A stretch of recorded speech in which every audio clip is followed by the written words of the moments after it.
Yeah, so I know most of you guys might probably have not heard about Angkatan Belia Malaysia Future Leader School. Okay, so and it is normal because we are actually a relatively new organization, youth organization, and we are registered under the Ministry of Youth and Sport Malaysia, and we are actually an alumni group from a national program of Malaysia Future Leader School, or MFLS. Okay, so if you can see on the next slide, MFLS is the brief introduction of MFLS is actually it is a program to develop future leaders. You know that, and the participants are coming from various backgrounds throughout all Malaysia, and they are thoroughly filtered, to learn about the seven element of MFLS, which is leadership, patriotism, character building, entrepreneurship, and volunteerism, globalization, and communication. So most of our modules are based on these seven elements, and MFLS is basically a camp. It is not actually a school. It is actually like a leadership camp. We have 3 tiers. The first tier is at the school level, which are handled by the teachers in school. The teacher will run their own evaluation on the students, who they deem as worthy to go to the next level. So the next level is tier 2, the second tier, which is the selected students from all schools will gather at a facility of Ministry of Youth and Sport, and they're gonna camp there for around 2 weeks. Okay, and the modules, and yeah, they will be fed with a lot of modules of MF that are correlated to the 7 elements of MFLS, and like throughout the year there are 14 cohorts of MFLS through all over Malaysia, and it can accumulate to like 40,000 of students from all around Malaysia, and only 100 or 200 people from the 40,000 will be selected to go to the next level, which is tier 3. And here and I am one of the selected person to go to the tier 3 on the first batch. And so on the first, for example, for my batch, we went through a very intensive camping, very intensive course of like 1.5 months. So we learn a lot. We are taught with a lot of things that are very more niched in terms of leadership, and after that, after we have graduated from the tier 3, me and my friends from the first batch, we are assigned to build up a youth NGO, or that houses this alumni of MFLS program, because the government has spent almost like 30,000 per year for this program, and sorry, it's not 30,000. I'm sorry, 30 million per year for this program, and we for sure we don't want this taxpayer money to get wasted just like that. So a normal thought process of a normal person will always think about the ROI, like the return of investment, of like how much do you spend and how much do you get in return. Okay, so the best ROI, after we have nurtured this huge group of leaders, of future leaders, the next best step is to have them serve back to the nation using this platform of NGO. So that's what we did. After we have gone through all of the courses, we gathered around and we created this Angkatan Belia MFLS. It is actually a group of alumni of a national leadership program, and we're looking forward to look at various problems in society where we can actually use our own specialty and our own knowledge about the background of the problem to solve the community problem, the problems in community. So in the next slide, I've prepared as well a few examples of our activities, the one that we did. And I think I must first mention that throughout my leadership as vice chairman of ABM Selangor, and also as my previous tenure as the chairman of ABM Selangor, I have under my leadership, I have stressed upon this one concept of like creating programs, and that concept is intellectual activism. So what is actually intellectual activism? It is actually an activism that is done based on the intellectual thought process behind, based on the problem that we are about to tackle. Okay, so that is the main concept of the activities that we have done in ABM Selangor. So if you look at the next slide, this is actually 𝗗𝗁𝗻𝗄𝗃. It is our first program. Okay, our first voluntary program of volunteerism, where during every Ramadan we will crowdfund for the 𝗵𝗒𝐻𝗃 community, and we will also collect used baju raya, you know, just for those who don't want, who have like an old but still in good condition baju raya, they can just give it to us, and we will conduct a program or at a specific place, and we will give them the donation based on the crowdfunding money that we got. And also we will open up a kind of like flea market where they can choose the whichever shirt that they want. Okay, so this initiative is basically, it's like a one-off program where we just want to approach the underprivileged community, and also yes, just in hopes that we can lessen their burdens during Hari Raya preparation. And also we would like to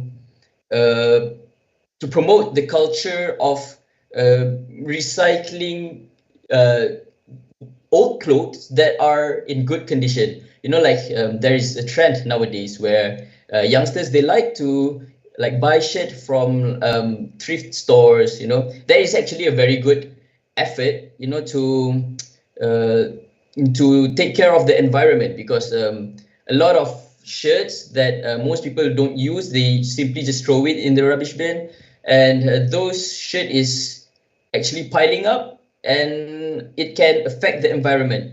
Okay, so it is actually a good thing if the youth nowadays, we promote this culture of thrifting, and also like this, like we recycle and give it to, you know, to anyone who will appreciate these pre-loved items, for example. And this is our first program, and it ever since it has become our yearly program. Like for every Ramadan, every year we will conduct this, and it has been going on until today, until this year of Ramadan. And in the next slide is Cakna Anak Merdeka. Okay, do you guys remember when I said about the concept of intellectual activism? You know, it is actually an activism that is actually not a one-off program. Okay, for example, if you see 𝗗𝗁𝗻𝗄𝗃, it is actually kind of like a one-off program that the participant, the stakeholders that will enjoy from the benefit of the program only gets the benefit only once. Okay, and that is actually not the very essence of intellectual activism. So the very essence of intellectual activism is when you create a program that is actively affect and provide change to the community that you are aiming for, and the change is everlasting. Okay, and the program is not a one-off program. It is like a continuous program that you can come over and like see how sustainable the change is to them. Okay, so this program, Cakna Anak Merdeka, it has more intellectual activism essence in it compared to the first one, because obviously the first one is just like a community program. It's just like a just like a one-off program. But Cakna Anak Merdeka is a concept, is a program where we in ABM Selangor, we will target for every year of the Independence Day of Malaysia, we will target different underprivileged youth, and in order for us to instill the spirit of independence, and also to teach them a few to teach them any positive values that might be beneficial for them in the future. Okay, for example, for the past 3 years, we have approached orphans community. We went to the orphans and we teach them about Merdeka and about like independence, about how important independence is. And we also, in our modules, sometimes we also include things like public speaking. We include things like fashion show, but obviously it depends. The modules depends on the stakeholders that we are approaching that year. Like for example, last year we did a program with kids with Down syndrome.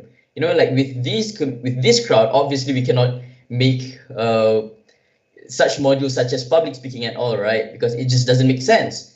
Because the kids with Down syndrome, obviously they have certain limitations.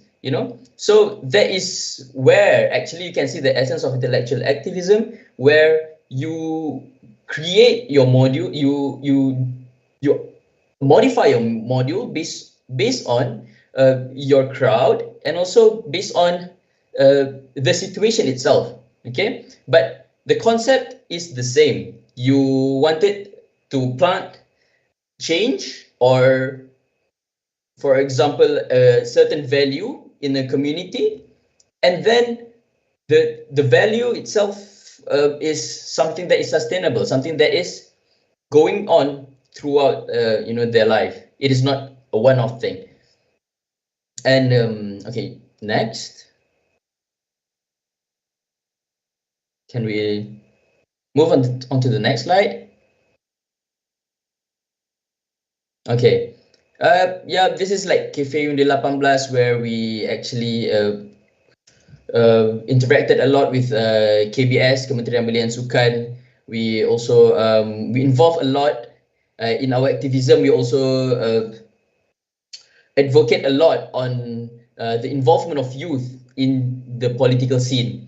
Okay, because especially with this kind of concept of intellectual activism, we really need the participation of youth in politics, because we don't want the political scene of Malaysia just stay stagnant with racial-based sentiment, or probably just some nonsense thing about other sentiment that are not correlated with national building. Okay, so this is where we advocate for youth to participate in politics, to discuss about policies, about nation building values, and a lot of other things. And and next, this is actually the part where we can relate to SDG 3, regarding health. So under ABM Selangor as well, during my tenure as the ex-vice chairman of ABM Selangor, I initiated a program called 𝗓𝗏. So basically, what is 𝗓𝗏? All right, 𝗓𝗏 is a program, is a social initiative where we share, where we advocate to the community about period poverty. So period poverty in Malaysia is something that is it's actually, for the past few years, I can see that a lot of people are more open to talk about it. But in general, it is something that it is there in the community, but people just most people just doesn't realize it, that it is happening in our culture. So, uh, but before we talk more about masyarakat care, let's talk first about period poverty. Can we move on to the next slide? Okay. Yeah. So what is period poverty actually? Okay. So there is the four elements of period poverty that we need to understand to in order for us to identify the situation or the magnitude of period poverty that is happening at a certain community or crowd. Okay. So the first one is the limited access to sanitary products. Second is limited privacy and safe environment. Third is limited menstrual education, and fourth is limited infrastructure such as clean running water. Okay, so these four elements are the base concept of period poverty, or in Malay we call it as kemiskinan haid. Okay, so there are people in our community where they are affected by these elements.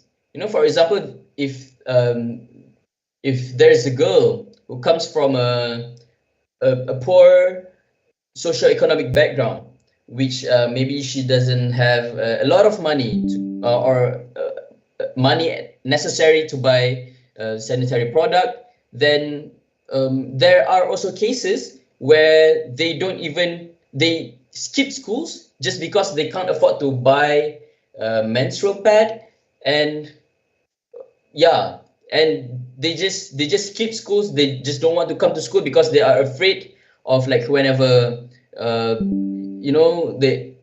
it overflowed and stained their shirt, and they just don't want that. And the result of it, they are left behind in school because they skip school because of that. And yeah, and period poverty is actually a huge thing that is that can affect one thing and after another. Okay, it doesn't just stop there. The period poverty just doesn't stop here. It can also brings you to another problem, such as mental health issue or some other health issue. Doesn't have to be like a reproductive health issue. It can lead you to some other issue as well. Yeah. So this is why when I read an article about kemiskinan haid or period poverty in Malaysia, I just feel the need for us to actually bring this topic to the light and to make sure everyone knows about it. Everyone actually just talk about it. Okay? Because yeah, in Malaysia, actually, if you see, we have a culture where we are very uneasy to talk about this kind of topic.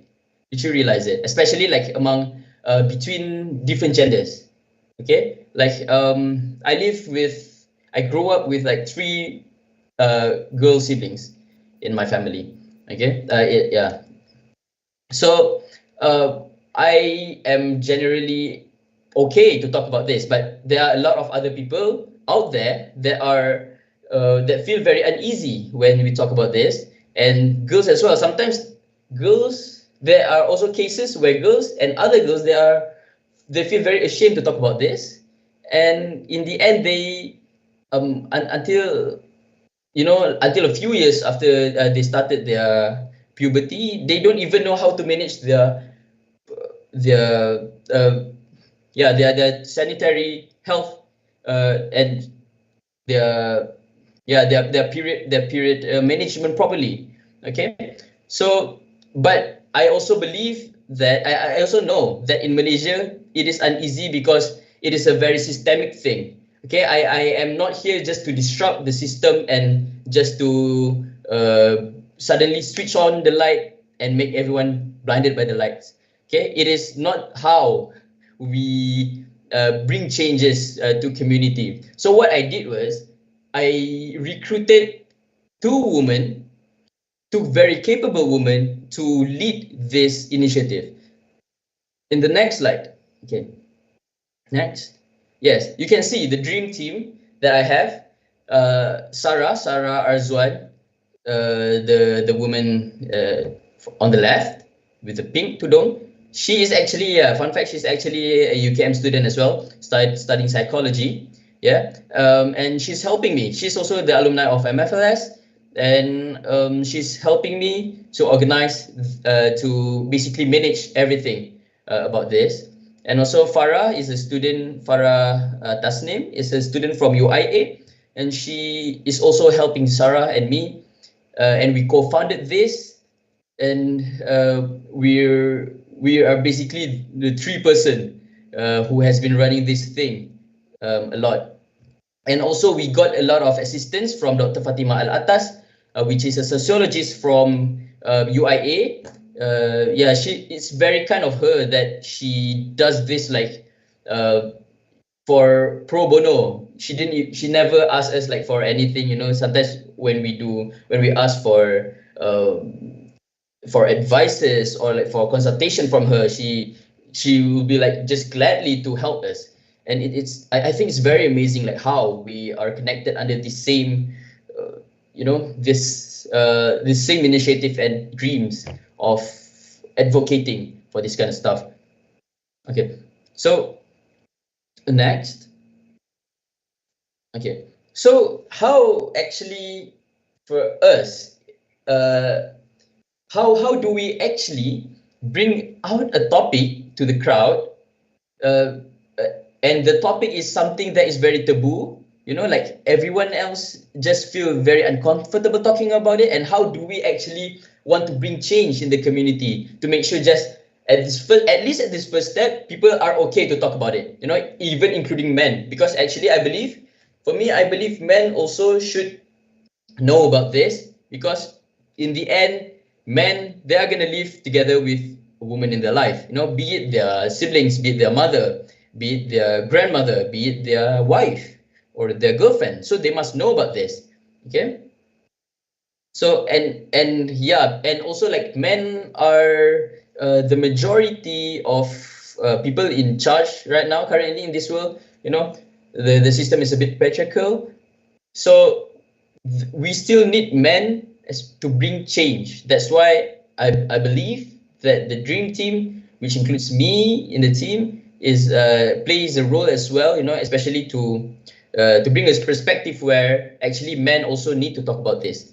So back to the topic, like how are we going to change the people? So what we think was there are 3 steps, okay? And the first step is just generally online campaign. This is the least thing that we can do, okay? You know, like we do on our Instagram. If you guys are interested, you guys can go on Instagram and check our page out. It's 𝗲𝗂𝐿, and we just share about facts of period poverty, or facts about period management, things like that. You know, it's easy, it's doable, like everyone can do it. You know, you just talk about it, and but is it effective enough? Yeah, it's probably not. It probably is. It depends. You know, it depends on the way how you project your points to the crowd online. But yeah, it's pretty hard actually to just bring change through online.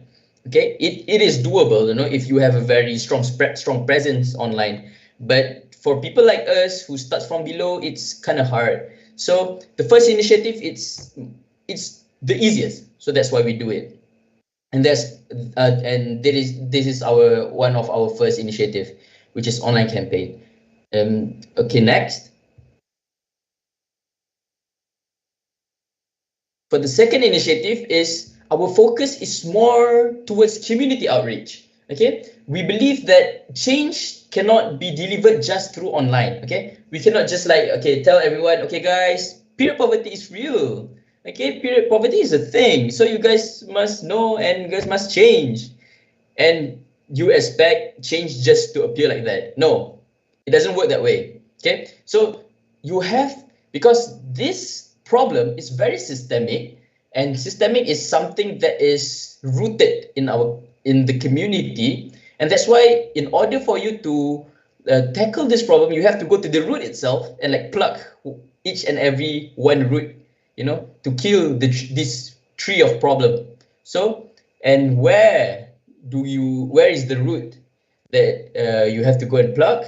It is actually in the community. You know, so that's what we did. So we went to the community, we reached towards the community, especially the youngsters, you know, because yeah, they are actually one of the most affected in this period of poverty, because when they're in the adolescence period, in the adolescence era, you know, they're just going through puberty. They sometimes, the problem with period poverty in Malaysia is not entirely based on the lack of access towards sanitary product, you know, because Malaysia is actually kind of well off compared to some countries in Africa, for example. You know, some of them probably might have no money to buy food at all. What more to buy sanitary product? But in Malaysia, our problem with period poverty is mainly based on the taboo on the topic itself, and also, yeah, it is mainly on the taboo and the safeness, like to discuss about this topic among similar gender eventually, unfortunately, is a very huge thing, you know, because like, for example, there is this one time we were invited to by the Majlis Bandaraya Pulau Pinang to bring our initiative there in Pulau Pinang. So they invited us, and we picked a place where we can gather a huge crowd, which is MRSM Balik Pulau. Okay, if you can see at the pictures, like one of the two pictures with that many people, that is in MRSM Balik Pulau. And we gathered like Form 1 until Form 3 students, because yeah, usually most of them are currently going through puberty, or probably have been through puberty like for a few years already. And yeah, we did sharing session with them. We created a safe space for them to share about menstrual health, menstrual management, and a bit about period poverty. And also we collected like information from them, like for example, we asked them how were their first how was their first experience when they just find out that they bleed. Okay, and surprisingly, most of them were scared, that until the point where they don't even tell their parents. You know, they don't tell their parents, and they don't know what to do, and they just like keep quiet, and they just live in, you know, they just live in fear. And it is very heartbreaking to know that. And yeah, that is why it is actually in Malaysia. That's why I say in Malaysia, the problem of period poverty is not basically on the excess of the access towards sanitary products. It's not. It's basically on this, you know, on like how they perceive, and the way the students, a lot of them, they are afraid to talk to their peers, or probably to their seniors. You know, they feel like very ashamed of themselves for some reason. And this is something, you know, if we think about it, we would think that, oh, it is actually very natural. You know, it is something that happens. Yeah, it's natural. So why would you be ashamed about it? You know, but they do feel that, because it is something that is taboo, that is rooted in the community, and that what we have to change. And after we did this community outreach with them, we received a lot of feedbacks, like most of them saying that they just knew this for the very first time. Like whatever that we showed to them, they just knew during that time. You know, we just tell them about like the different signs of like different color, different color of discharge, what does it mean, or like how is the general phase of their menstrual period. And we just share those kind of things, and surprisingly, they just knew that, like when we came there. And it's quite surprising actually, like how suppressive it is, like this period, these menstrual issues within the girls community. you know. And okay, on to the next slide. Yeah, so these are actually just a few among many of like feedbacks, and also like some of them are stories about like how they were embarrassed when they just when the blood stained their shirts and everyone laughed at them. And there are also like some heartwarming experience as well, when like a certain people they stained their shirt, and the boys they take care of them. They provide them with a pad. It's nice to know that there are also some boys that are aware of this thing, and that probably they're taught well by their mom. Okay, on to the next slide. And yeah, and in order for us to bring change, I am a true believer of like working bottom up and up bottom up and like top to bottom, like simultaneously, especially because of I have a few connections. I think I am personally am very easy to talk to people like this. So I believe that we can do that. So that's what we did. What we did was we went to community outreach, like we start from bottom up, and then, but we are also capable of like approaching these lawmakers, like our MPs, our member of parliaments, our aduns, our representative of states and all. So that's what we did as well. We went to see a few, we preached to them about this and this, and yeah,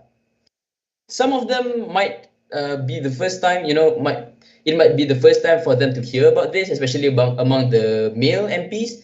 But like, for example, I must say that MP Bukit Bendera, 𝗗𝗄𝐿, she's from Penang, and she's very intrigued with this type of program. And hopefully next year, I mean, it's this year or next year, we can work together more with 𝗗𝗄𝐿, and we hope that more MPs are being aware of this as well. And I also think I have to mention that I noticed that there are some ministers before this that acknowledge this spirit poverty issue. For example, YB Senator Dr. Zulkifli.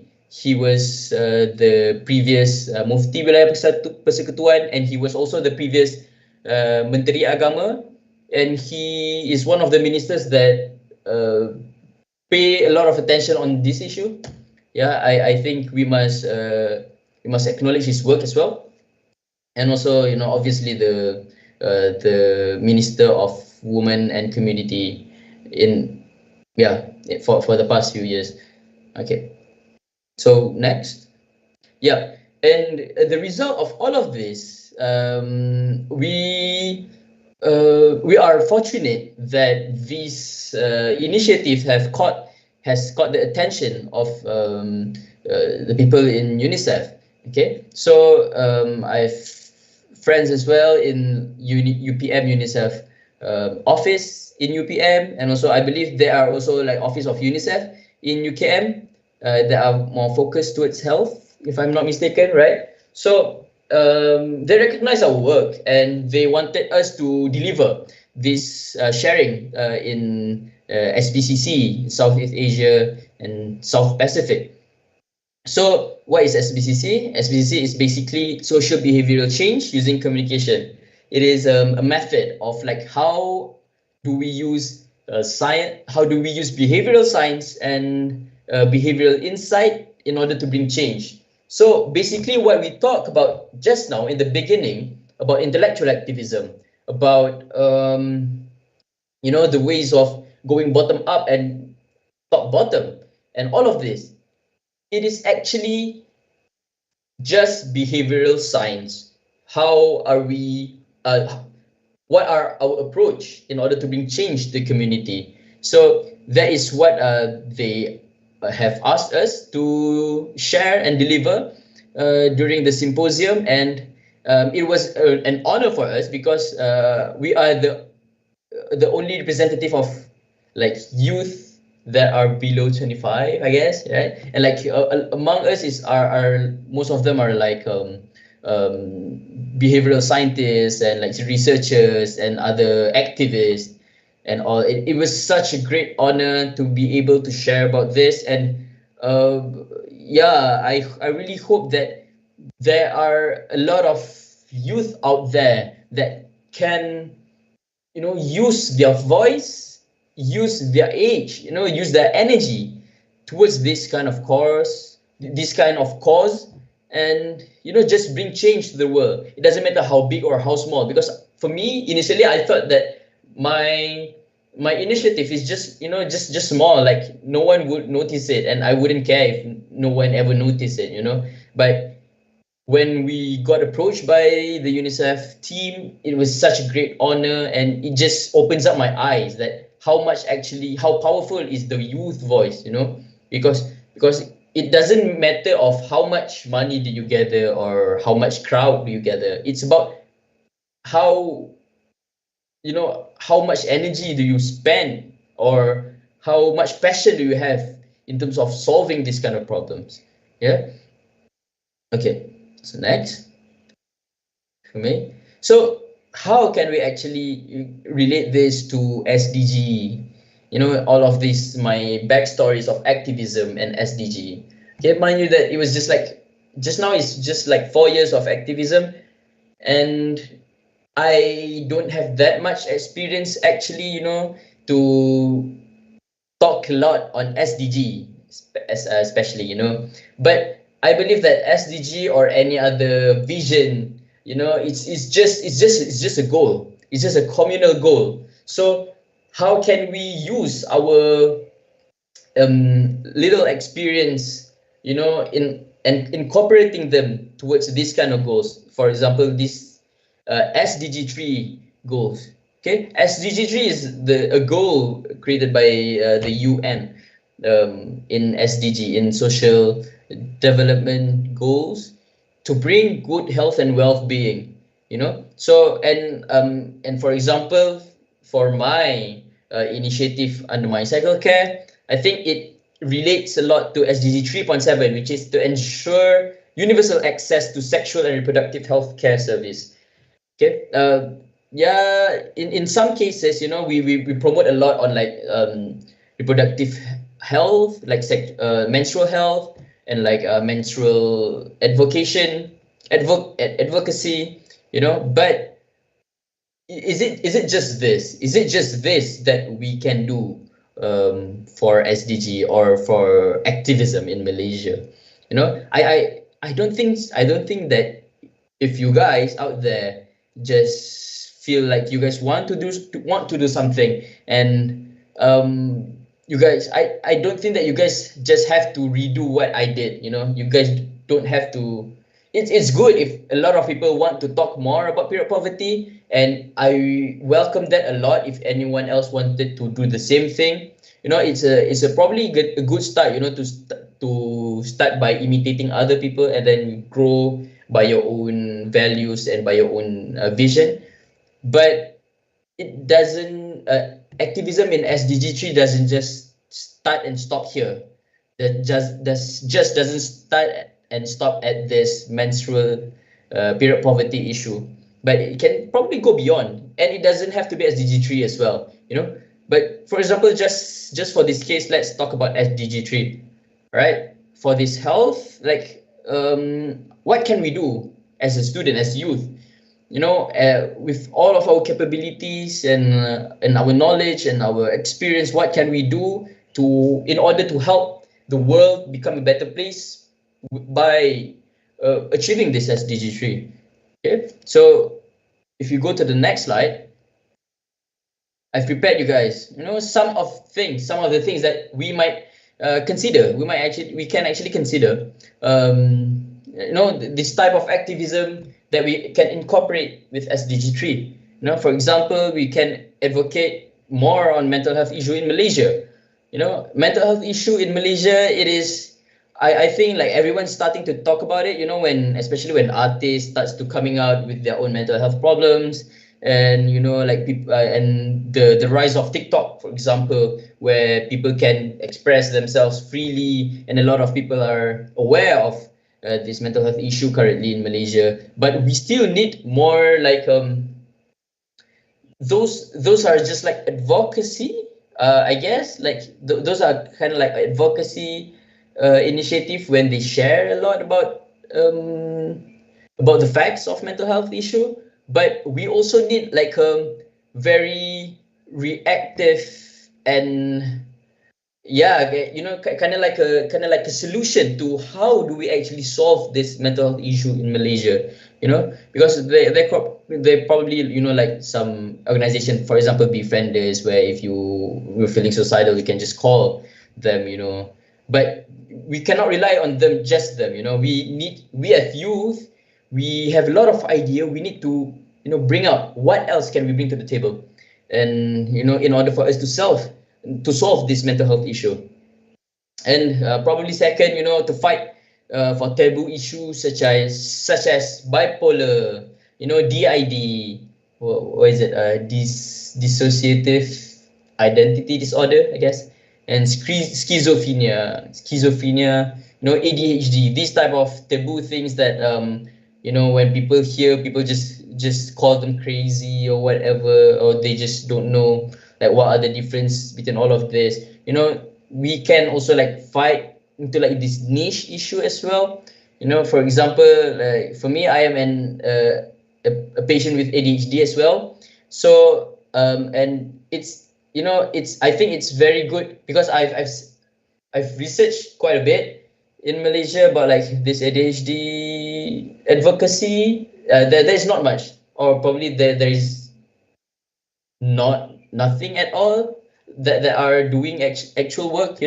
So it might be good, for us like to tell the world, to tell Malaysia especially, like about what are this, what are bipolar, what are ADHD, and like what we can do to help community that are affected by ADHD or bipolar or any other mental health or mental illness.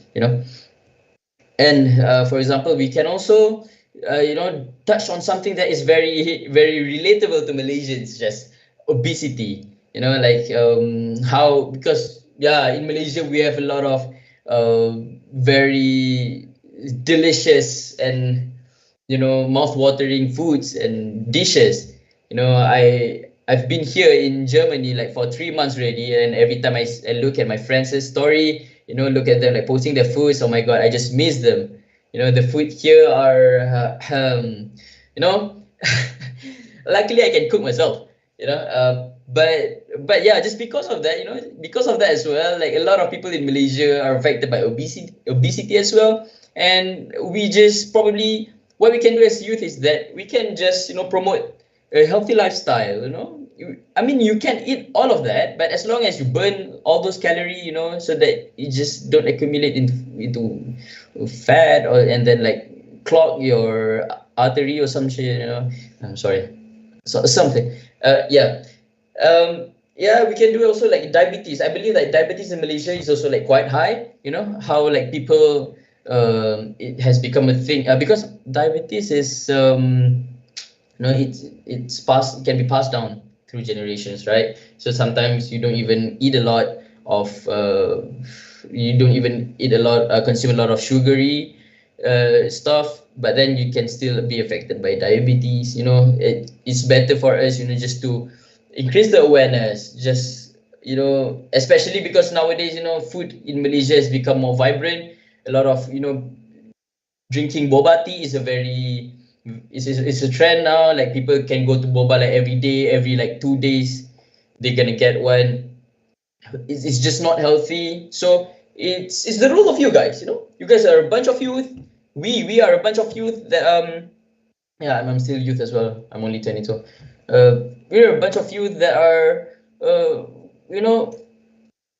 we are knowledgeable and we're capable of delivering all of this stuff, because like sometimes we just need to work with this together, and just start working. Sometimes people is just like they look at this problem and they just hope that someone else will solve it, and hence it becomes a diffusion of like responsibility. Like the responsibility just like diffuses, Yeah, the choice is in our own hands, especially exactly. Yeah, you know. So like we don't want the responsibility to diffuse. Instead, you just own up the responsibility, stand up for everyone else, just put in the work, and everyone else who believes in you and believes in your cause will eventually, support your back, and eventually you will bring a lot of good changes and positive value in Malaysia. Uh, so can see the next slide. Yeah. So okay, we talk a lot about just now, like for example, like what kind of activism that you guys can do. But let me just give you a glimpse of how would you start your intellectual activism. Okay, I started my journey in intellectual activism with from scratch, basically, like from zero. Okay, I didn't know. I just like try and error, and most of the initiative is just coming out from my own pocket. There's no one funding us.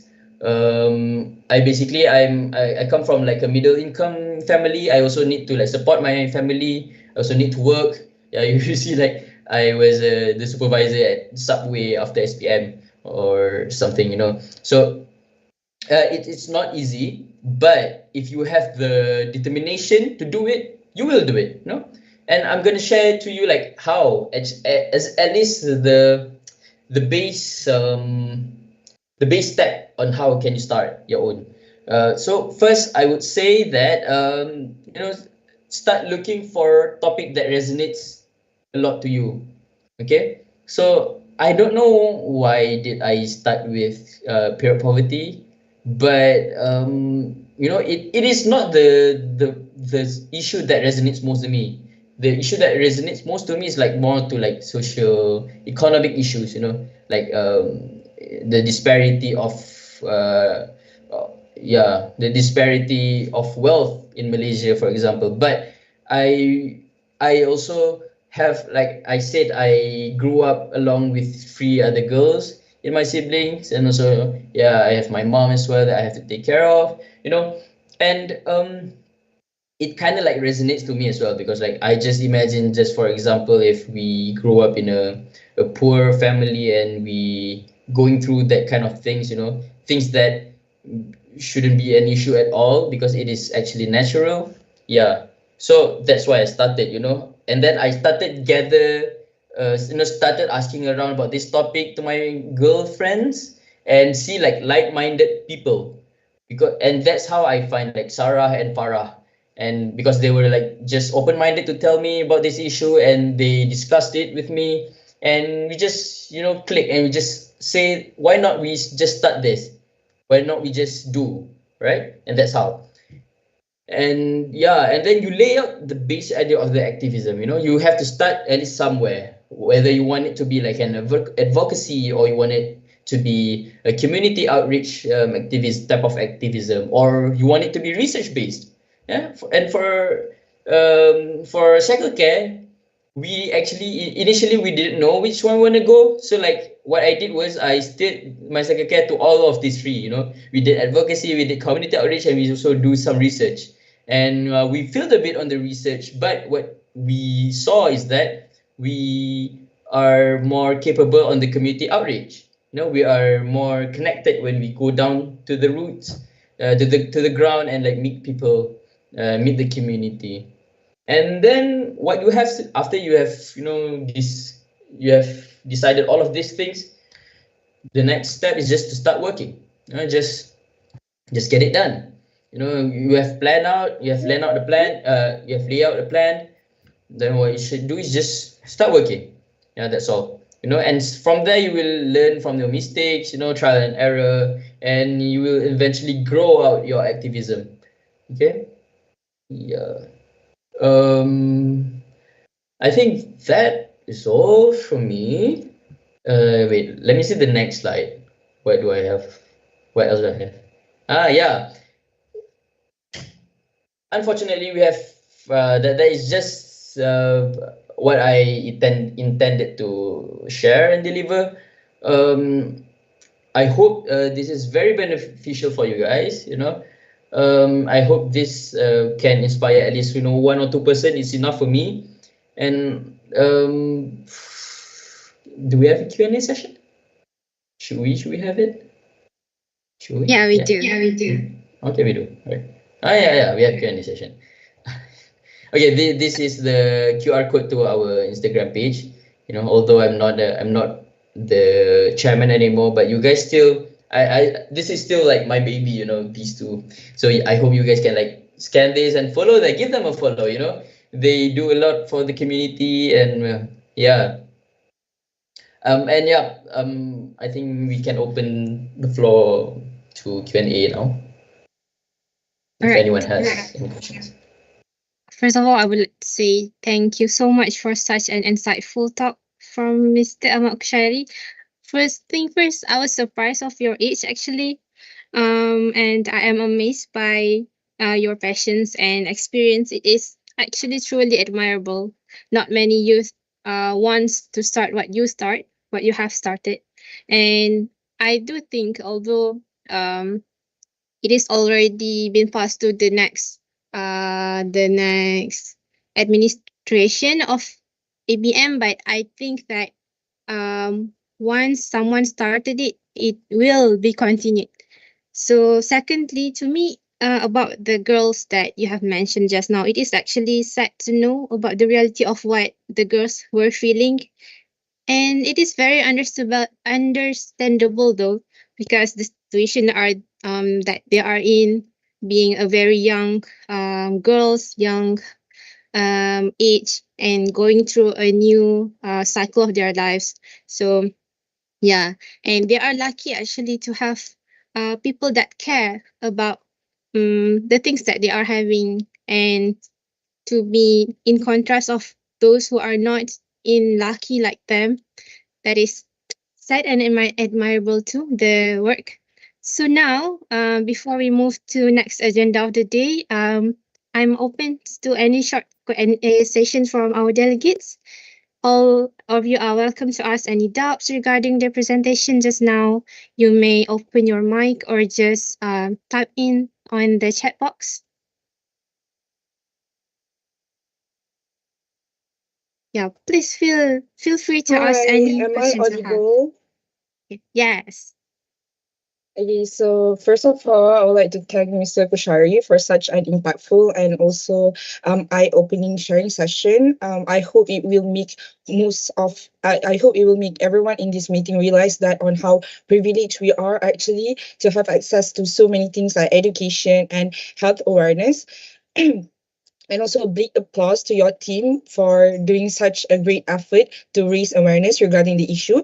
So my question, you have shared to us on how to start on ideas for activism and how you started your activism. But our younger generation these days, our 𝗗𝗁𝗲𝗄𝐻, a lot of them are still refusing to step out of their comfort zone, or they don't want to try because they are scared. They are giving excuses despite they have a lot of access and choices, and also like our program today, we have a lot of efforts, but then they refuse because they feel like, oh, I don't feel like I can do this, I'm an introvert, things like that. So perhaps can you share like a small tips or motivation for these people to step out of their comfort zone?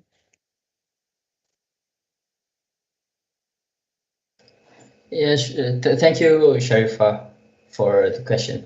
It is actually, yeah, that's a sad truth actually behind it. You know, like for ABM, for example, we have amassed like around 300 people to be in our community. But the sad reality is just actually out of the 300, only like 5 people, 5 people who runs the whole thing. You know, and it is actually, unfortunately, that is very sad. And but I believe in one thing. You know, for example, not one thing, like two things. Okay, like first of all, you have to be the change that you want to see. Yeah, you have to be the change that you want to see. That you want to see. Okay, if you want to see something, a certain change, then you have to be the change. Okay. And the second thing is that I always like the main motivation for me to run all of these things are actually, you know, just like what Sharifah said, we have to be very fortunate. We have to feel very, grateful because we are very fortunate, And even though I wouldn't say that I'm very very comfortable with my life. I'm not coming from a very rich background. I also have to work and sometimes support my family as well. But despite of all of that, I see a lot of people who doesn't even have 1/10 of my of what I get. Okay, like especially like there is I tell you guys what a short story of me, of actually my friend actually. There is this one guy who actually he was working with me actually in ABM Selangor, and he's born in a broken family. He actually still have his mother and father, but both of them like abandoned him since he was child, and he has to live with his grandma. And like during COVID, his grandma died, and he ever since, and he was only 17 during that time, and he has to live alone. He has to work and go to take SPM, and then in at night go to work to at 7-Eleven. But then he still take some time to help me manage this ABM at the early stage. And when I look at him, I just see that how how fortunate you have to be to realize that you have to share the same, you have to share what you have to the world. Even my friend, he doesn't even have anything. He don't have anything. He don't have anyone, but then he still shares. He still put in the effort to bring the positive changes and values to the world. Yeah. So but it doesn't matter. In the end, it's about your own personal value, whether you just want to to gather success for yourself, or you want to share the success to everyone around you. Because I believe like the purest form of love is unconditionally share just with everyone without hoping for anything back. I hope that answers your question. And if I may touch a bit on in the chat box, Miss Hana Fazana asked if may I ask if using a menstrual cup bring health benefit compared to our regular pad? Is it worth for women, especially those struggling with poverty? Initially in the posters it mentions that we're going to talk about menstrual cup, isn't it? But we did not. I'm sorry. There's a reason actually, because before this we actually in My Cycle Care we advocate a lot on using the usage of menstrual cup compared to pad. It does not bring much like significant health benefits, but what it helps is just decreasing your dependency on something that is not reusable. Menstrual cup, you can reuse it. You can actually use menstrual cup for up to like 30 years. So you just have to buy that one thing like costs you like around 100 ringgit, but then you can use it up to like 30 years. And it is actually way more sustainable. But but why we never like encourage people to use menstrual cup, especially when we go to the to the poor community, is the reason why is because like in order for us to bring change, we need to understand the way that they mind things, the stakeholder things. Okay, so like if we go to the poor community, they have the mindset of kais pagi makan pagi, kan? Because like they have just like this amount of money, to buy this food today, and then tomorrow they work, they have money to buy the food for that day. Yeah, so they don't have like 100 ringgit to spend on this menstrual pad and on this menstrual cup. That's why they resort on regular pads, and we cannot simply just ask them to use that. I know some of my friends as well, they want to do the same thing like My Cycle Care did, but then they went to Kampung Orang Asli and they preach on using this menstrual cup. It is the effort is very it is very very good. The effort is very good, very great that you have that kind of thought. But it is actually not very intellectual, I guess, to preach those kind of things. Okay, so yes, it is for me. In order for you guys to like preserve the environment more and result on sustainability, go for menstrual cup. But yeah, I understand there are also some uneasiness for people, to use menstrual cup, especially because it involves of like inserting things, into your organs, right? So it actually depends. If you guys can use it, then it's better. But if not, menstrual, if you don't want to use regular pads, you can also resort to reusable pads. The pads that you can just like wash and reuse it again. That is also equally sustainable. But the difference is you don't have to stuck anything. Yeah. I hope that answers the question. All right then. I think that everyone's understand everything clearly, inshallah. So perhaps if there is no other questions, I have one last questions. This is not really about menstrual cups or SDG. I am curious about since you have like two co-founder, which is also a girls who in relate of the cycle care. I would like to ask, what are the challenges that you face as a man, as a male, talking about this cycle care? Is there any challenges that you face? Perhaps your other male friends, did they talk anything about it? Or yeah, that's my questions. Thank you, Farah. That's actually a very good question. Honestly, yeah, I've never received a negative backlash about it. Even though I also at the same time didn't receive a lot of support. There's there is no backlash for me. There's just like a slight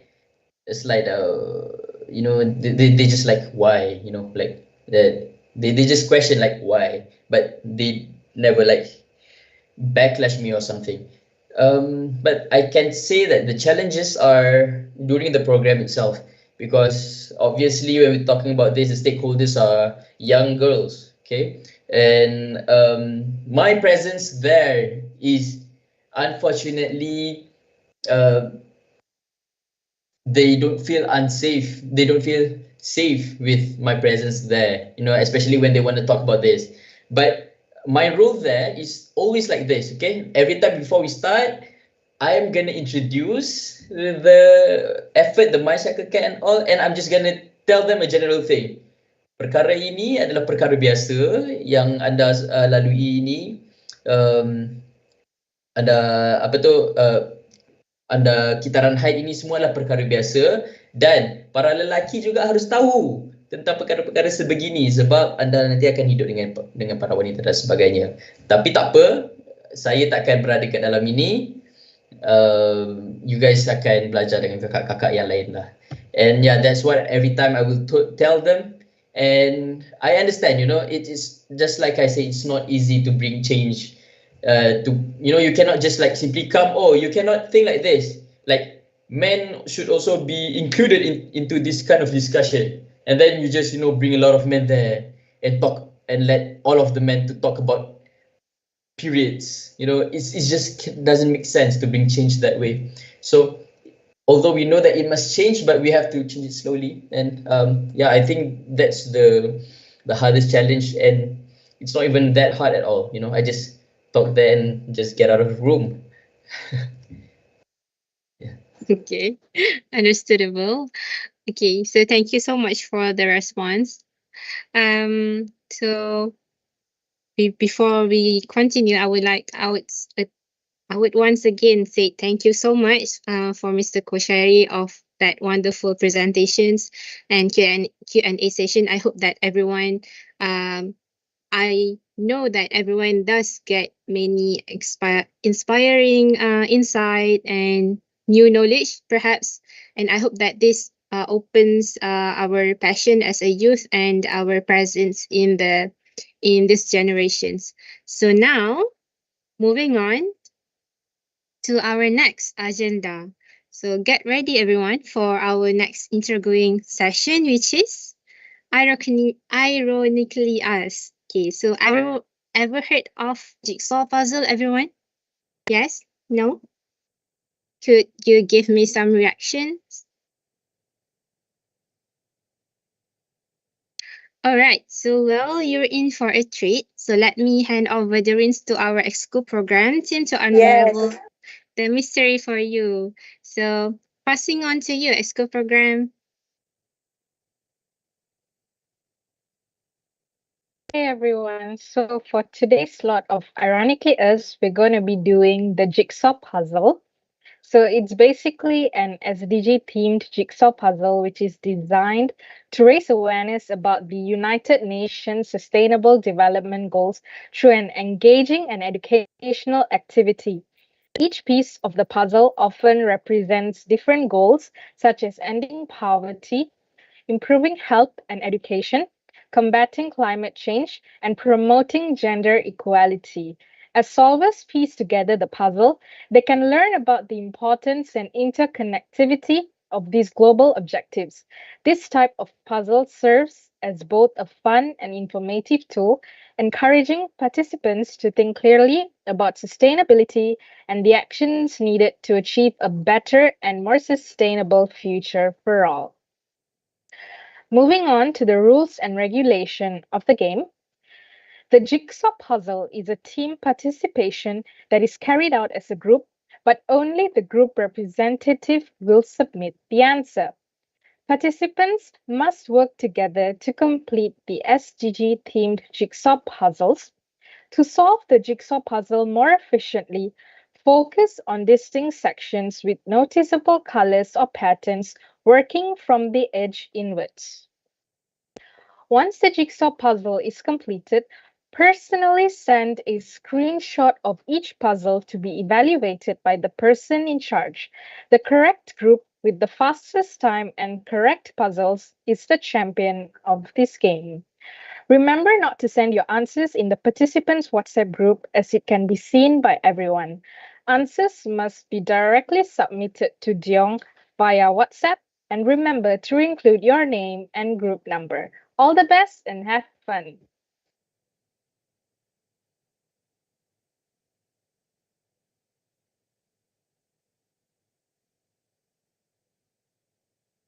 All right, thank you, Exco program, for the explanation. So now let's begin.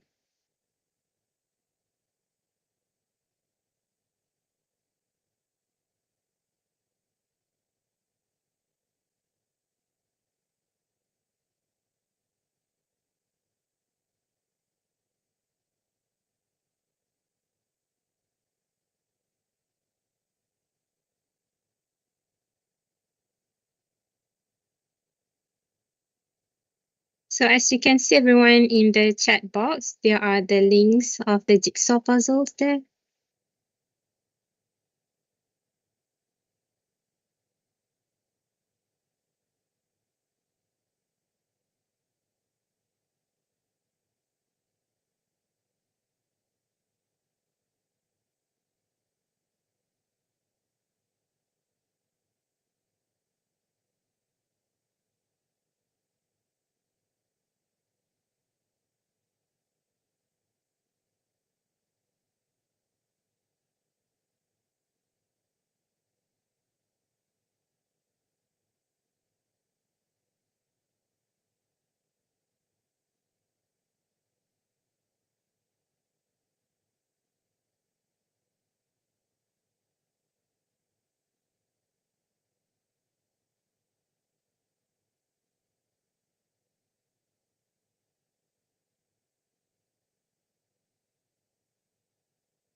Okay, so since the participants are all settled in and are ready to begin their jigsaw puzzle, in the meantime, we have a little question and answer session for everyone in the MS Teams over here.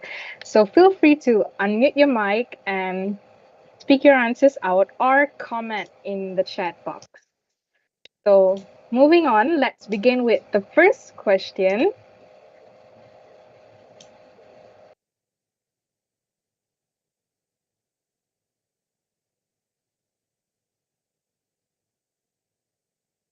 So the first question is, what is the best nutrition for a newborn? A, breastfed. B, drinking water.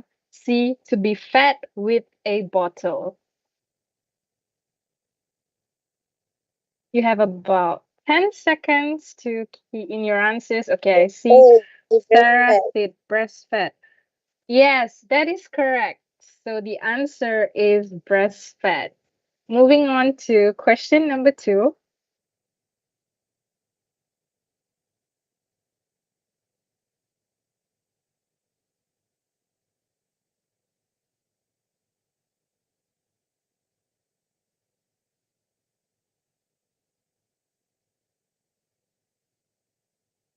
So question number 2 is, how long should children and young people be physically active every day?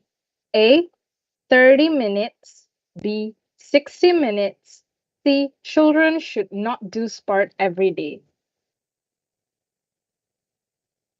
A, 30 minutes. Okay, anybody else? Come on, guys, type your answers in the chat box. Saidatul said 30 minutes. Anyone else has different answers? That's right. The answer is 30 minutes. Great job.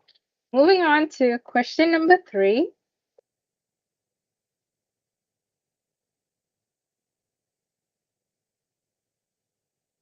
What is meant by genetic drugs? A, imitation products of medicines that are the same active ingredient. B, placebos, for example, medicines that are not effective. C, counterfeit medicines.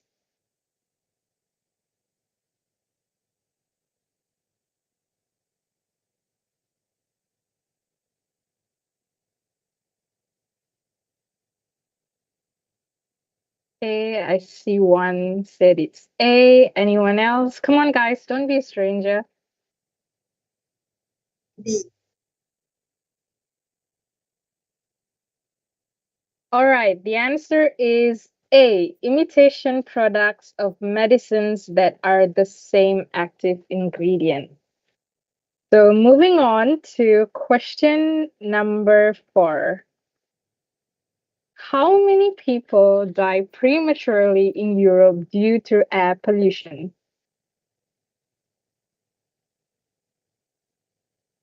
Type in your answers, guys.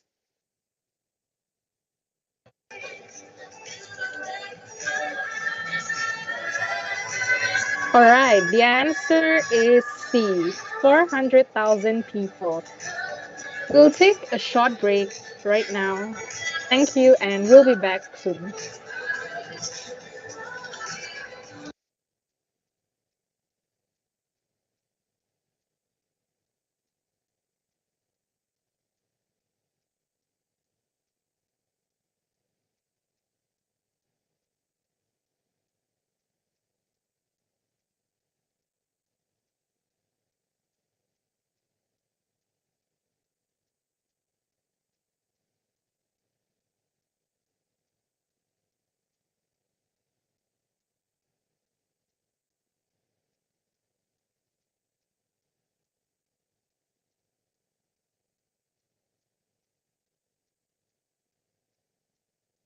All right. Do we have our speakers here?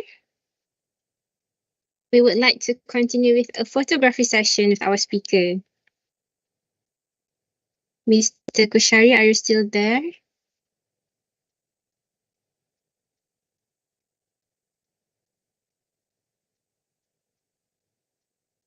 Mr. 𝗗𝗁𝗲? Yeah, I'm here. All right. Okay. So we would like to continue with a photography session with you. If you're ready, I'll pass it to multimedia team. Yeah, sure.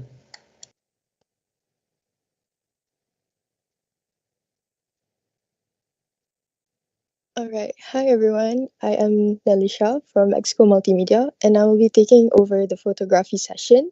Kindly turn on your cameras and we would really appreciate it if you can use the virtual background provided. We will be taking 2 pictures in formal and freestyle.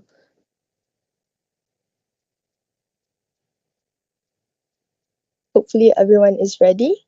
We will be taking formal pictures first. In 1, 2, 3. Alright. Another one in freestyle. In 1, 2, 3. Alright. Thank you everyone for your cooperation. I will pass on to our MC again. All right, great. Thank you, Escomal team. So now we can proceed to our jigsaw puzzle just now. Thank you so much, Mr. 𝗗𝗁𝗲 again.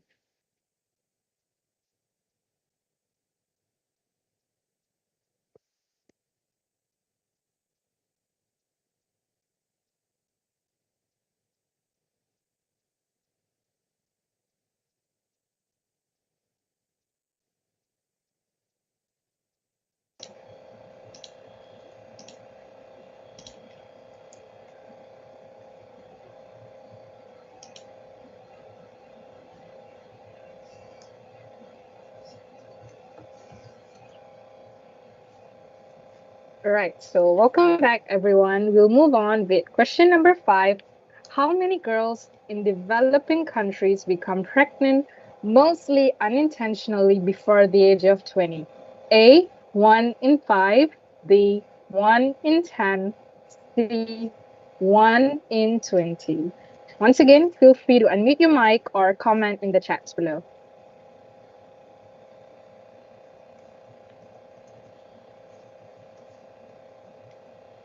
All right, I see one answer. Anybody else, guys? All right, the answer is B, 1 in 10. Great job.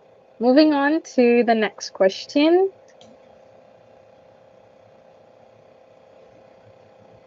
What is the main cause of global species extinction? A, the destruction of natural habitats caused by humans. B, poaching and illegal trade. C, climate change. A. That is correct. The destruction of natural habitats caused by humans is the main cause of global species extinction. Moving on to question number 7.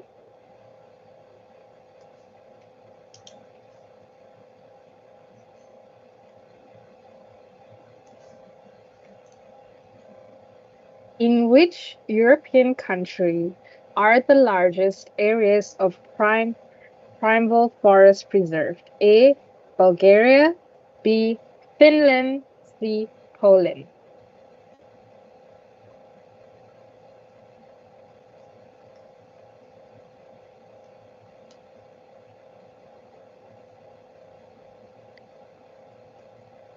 Any guesses, guys?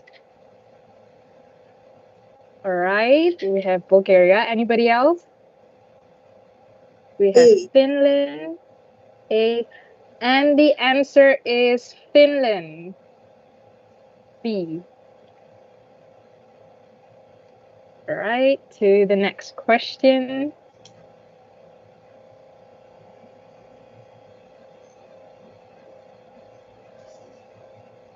Why do many bees have to starve?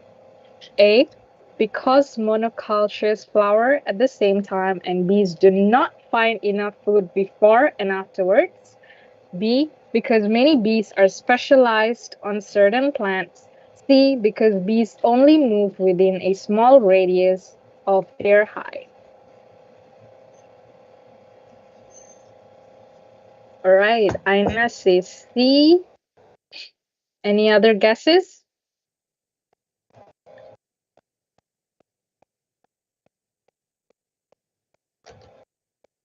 C. The answer is A.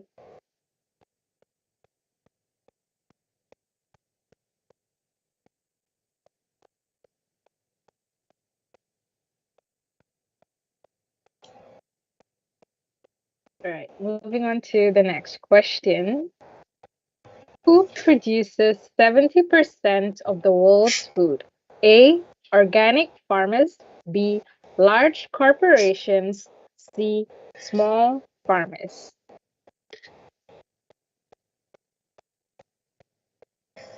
All right.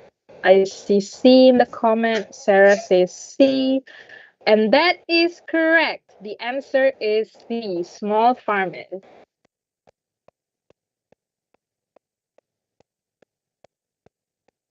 So moving on to our final question of the day.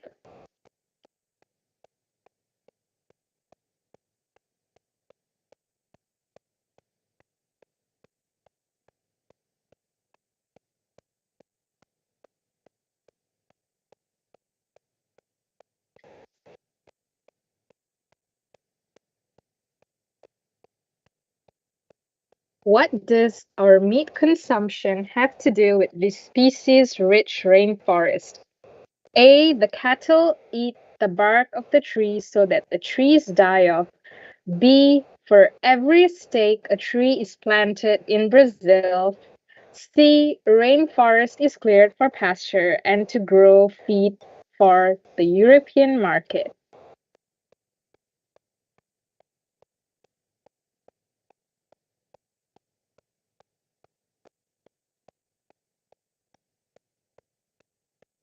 C. That is correct. The answer is C. Congratulations to everyone who participated, and we really hope that all of you had a fun time and learned new things for today's question and answer session. And stay tuned for more tomorrow. Thank you.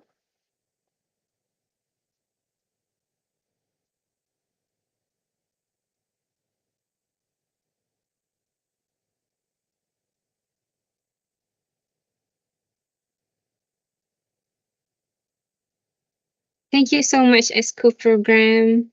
So how everyone? How was the puzzle? For me, the jigsaw puzzle is hard. Challenging. Yeah, I'm still doing it actually.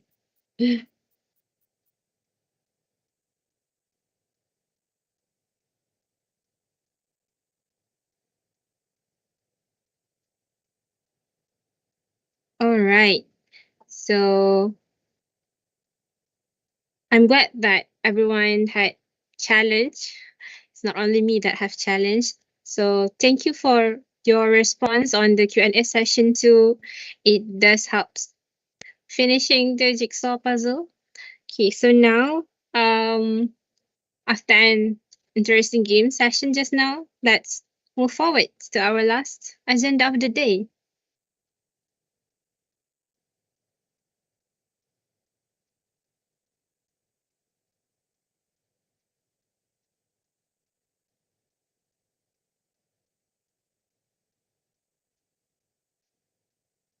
So as I speak just now, there will be a platform for local and international universities to interact with each other. Now I would like to call upon our representative from, again, ISCO program for further explanation on our next agenda.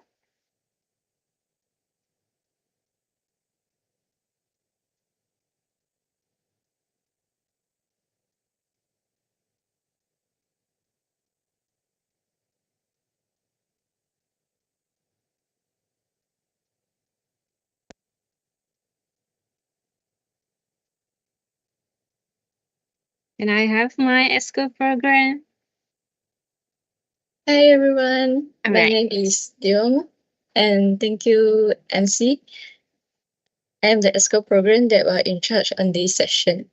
So first of all, welcome everyone to our exciting team discussion session.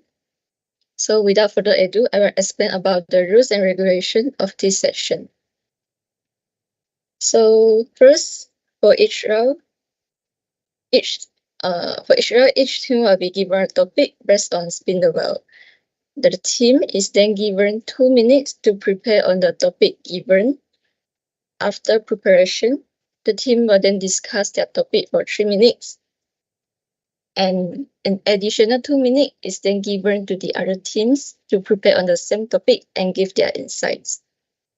So, Jenny reminder that each team is required to share after that, and spectators may give your input too if you have some opinions on the topic.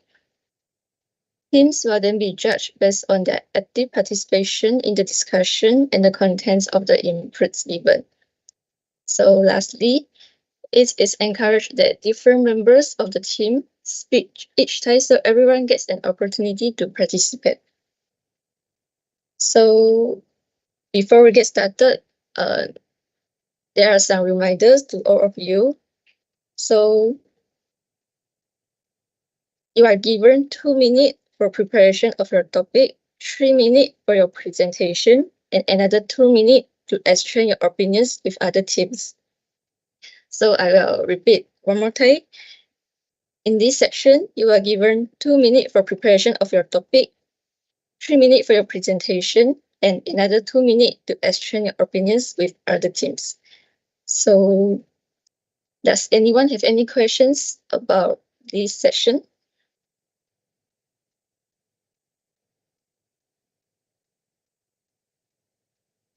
You can unmute your mic or jot down your questions in the chat box if you got some questions. I'm sorry, can you repeat the rules and regulation? Okay, all right.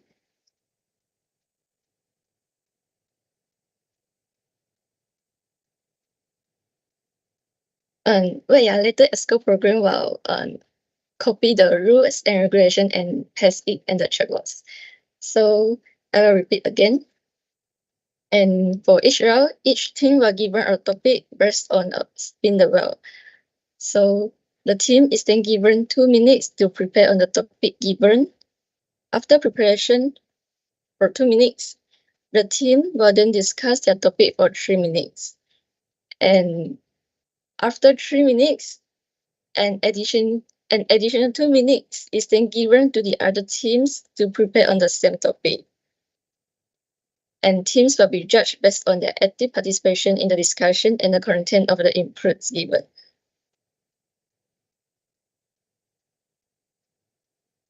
So the topic will basically given through spin the wheel. There will be 10 topics of it. And after each group get their topic, you will be given 2 minutes for preparation. And after 2 minutes, you will be present for 3 minutes. And after you present, there will be an interactive session for both delegates and spectators. And you all both can speak and exchange your topics in this.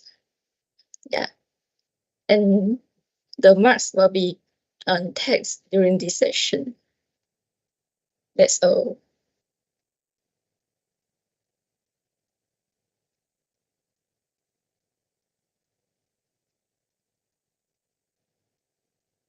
All right. Thank you, school program, again for the explanation. So is there any doubt regarding the flow of events? Is there 1, 2, 3? Okay. So please just, if you suddenly have something pop up of your mind, just type your questions in the chat box. Okay. So I believe that we can continue.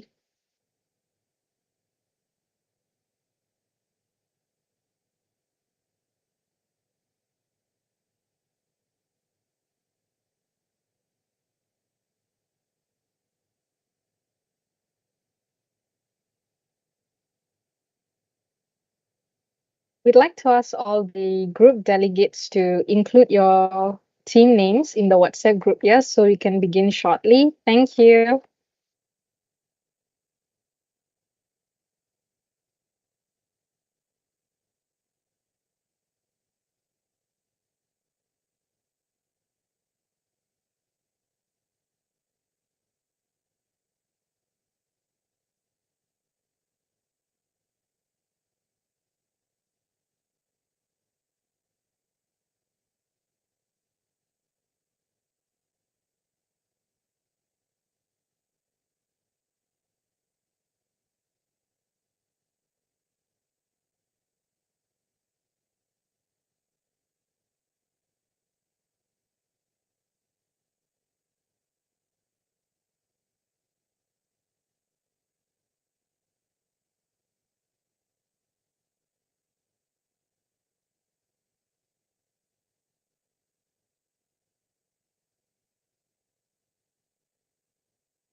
So far, we have one team, Slay Squad. Can we have more people, please, so that we can have an effective interactive session?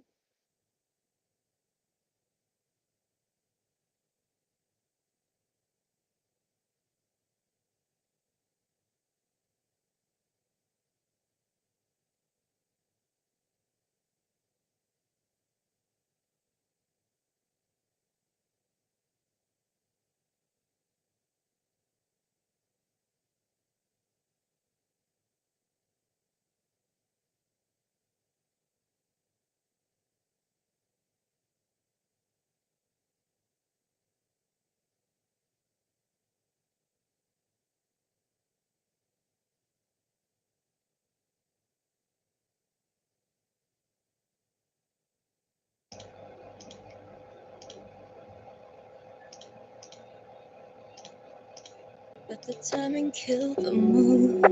Right. And overthink it. It felt easy moving far away from you. While we are I look where you like nobody else. Am I supposed to find someone makes me feel how though I'm trying? Like it's time that try again with someone new. Now it's 8 o'clock and I'm waiting on this good guy to come pick me up. I just wanna have a good night. It's bubbling up. Oh my god, I see the headlights. And he opens my door, but his car isn't yours. Now I see that black Jeep parked on my street, and it's messing with my head. Lying to my mind that you might come back. right, everyone. Currently, we are waiting for more teams actually. And I So should feel free to just join in. We just have a very non-serious topic, very non-serious discussions. So let's just chill out and join in. Come pick me up. I just wanna have a good night. It's bubbling up. Oh my god, I see the headlights. And he opens my door, but his car isn't yours. It's not you anymore. In my While we are waiting for more teams, I want to ask how everyone's doing so far. Is everyone doing great? How's your weekend? Yeah. Yeah, I can see good reactions as we are approaching week 14, everyone. Week 14 are here. Yeah. Now it's 2 a.m. So as a reminder, every team must join, okay? So then we can have very interactive games. And spectators also can join, so to more the merrier. Have a good night. It's bubbling up. Oh my god, I see the headlights. And he opens my door. Can ask your roommates to join, your classmates to join our session. Yeah, I see Hannah Farzana said that it's quite hectic, but so far so good. Yeah, so far so good. We have to be good.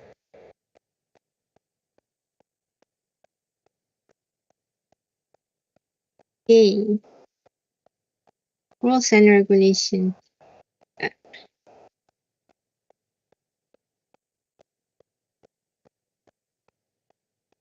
Still available. Still available? What do you mean by you are still available?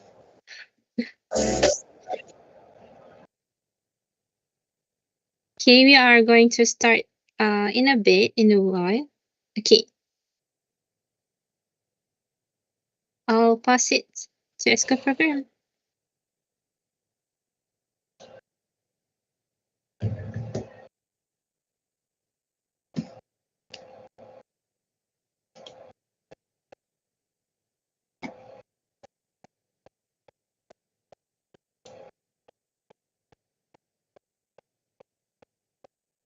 Alright, so since like everyone have no questions, so I will start our section tonight. So let's get started with the first team. The team 𝗧𝗶𝗺𝗄. So team 𝗧𝗶𝗄, are you ready now? If you're ready, can the representative give me some response or reactions? Yes, ready. Okay, Alright, so thanks for the Slay Squad, response. are you clear of how the flow goes?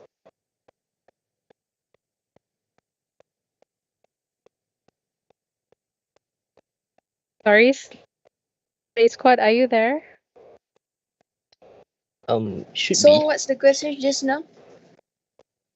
So I'll just run it through again. So basically what's going to happen now is we're going to spin the wheel. As you can see, we have a few topics.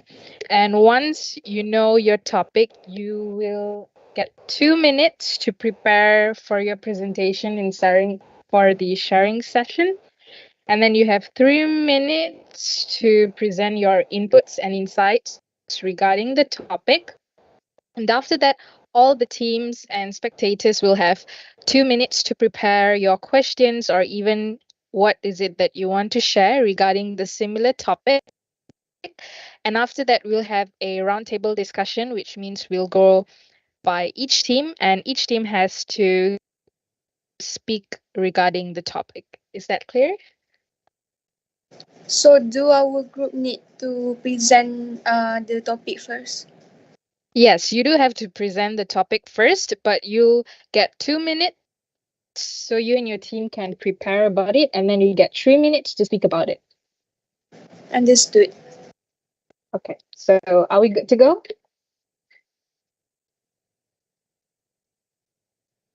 Alright, so we are now spin the wheel to discover your topic today. So let's start now.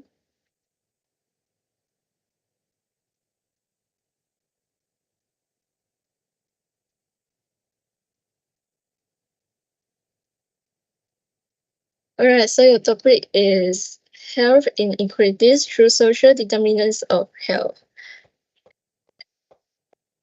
Okay, so you now have 2 minutes to prepare and time will be taken now. I hope you know that I'm going crazy. I honestly don't know how much I can take. You'll be the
How many seconds left?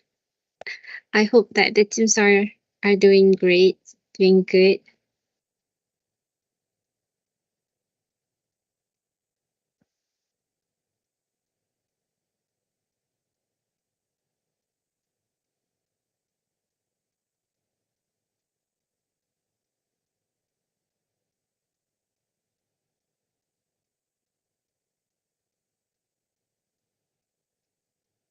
Okay, I say that the topic that the group will be discussing today is health inequalities through social determinants of health.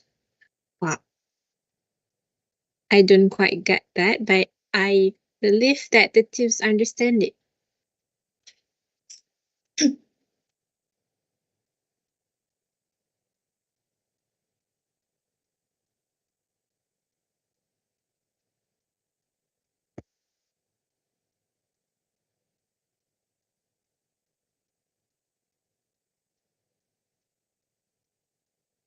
Yes, wait for a minute, yeah.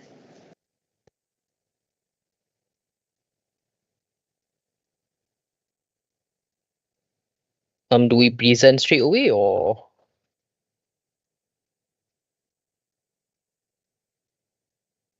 should we like wait for a signal or something? I'm sorry, we apologize for the previous technical issues. So we'll be extending 2 more minutes to you guys, which means each team will now get 4 minutes, and we'll let you know once your time is up. Okay, thank you. You're welcome.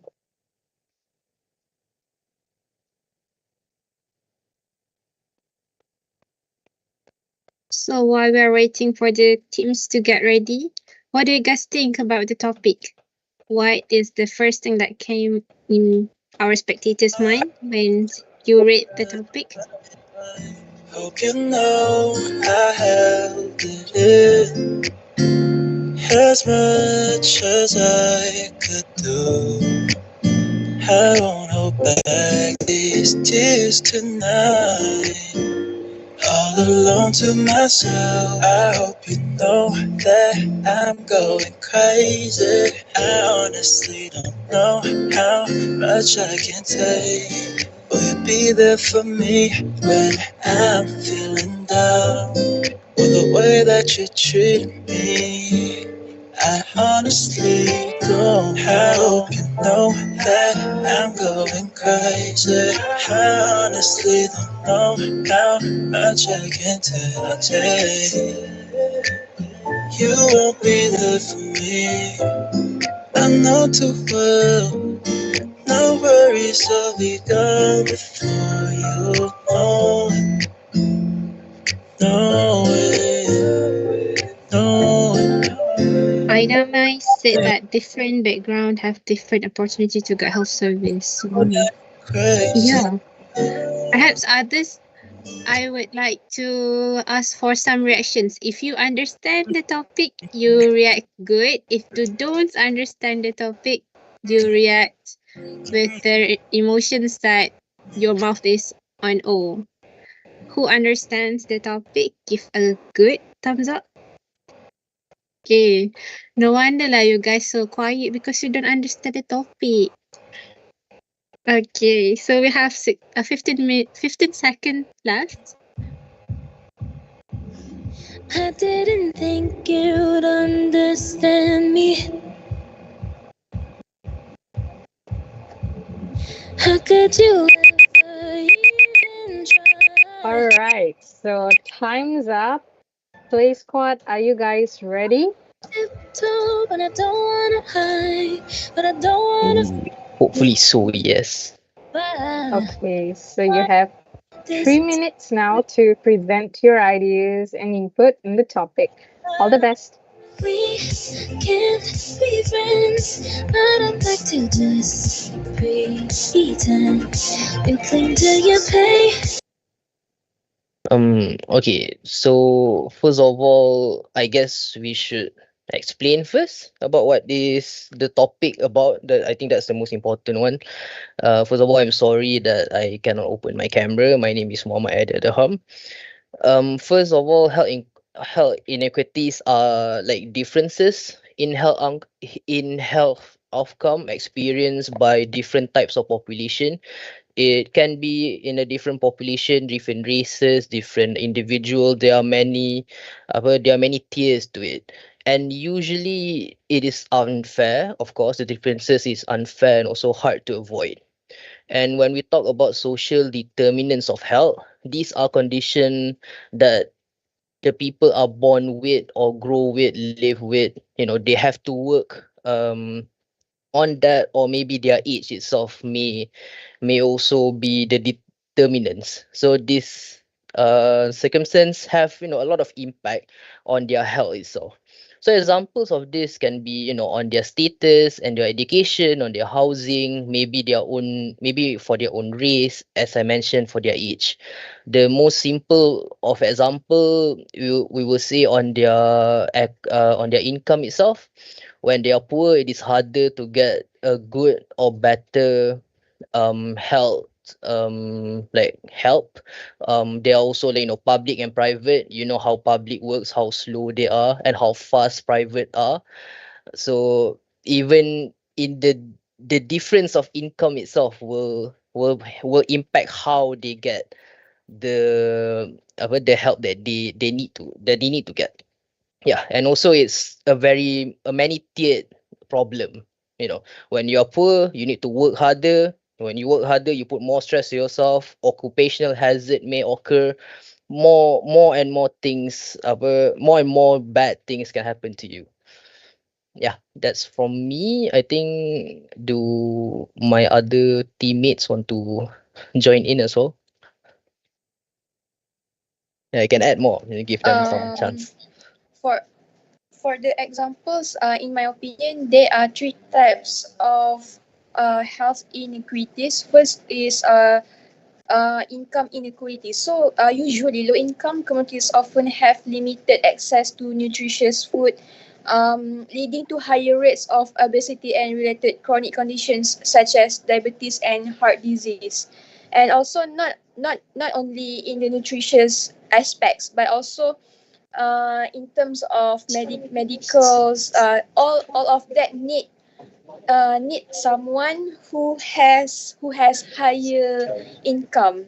And the second is racial and ethnic disparities. So racial and ethnic minorities frequently experience disparities in health outcomes due to factors like discrimination, lack of access to healthcare, and lower socio-economic status.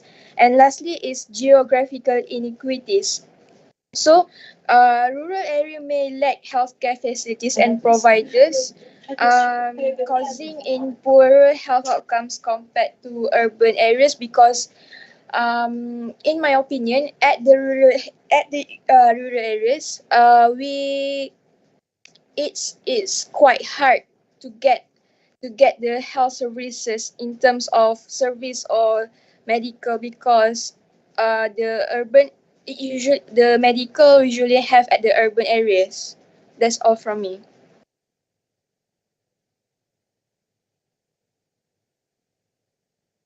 Thank you, Team Slay Squad. So, does anybody else want to add on before we move on to the roundtable discussion? No. Okay, so we'll move on with team number 2, which is the Three Amigos. So it is now your turn to give an input regarding the topic by Slay Squad.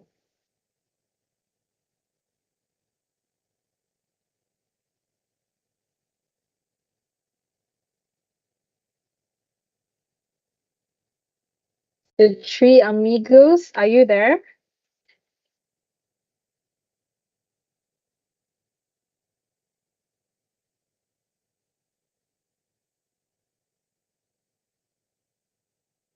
Once again, calling for Three Amigos. Are you guys there? Can any team members respond, or perhaps thumbs up or comment in the chat box?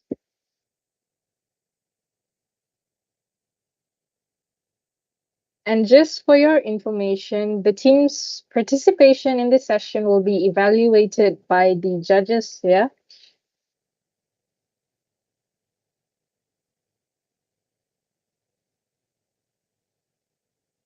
All right, since we don't have a response from the Three Amigos as of now, I have a question.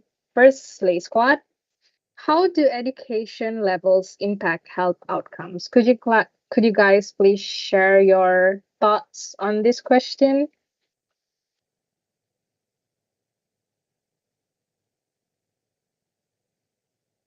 I think First of all, thank you for the question. I think it is easy to see the easiest difference are the income as well. It always relates back to the income. Since when you have a higher education, in general, you will have a better job. So you have better income as well to that. So it will impact your health to that degree. And I think the other one that people don't really see is the literacy of health itself. How the education impact your literacy to health. I believe, and also I know there are people that they refuse to go to the hospital. They do not want to go because of their health. They do not know that it is a problem, or they think they can just tough it through. In a way. And that's my opinion on how education like impact this problem as well. Yeah, mostly health literacy. Yeah. Thank you so much, Muhammad, for the amazing sharing. I do agree with you in the sense that education plays a crucial part in terms of the quality of healthcare received.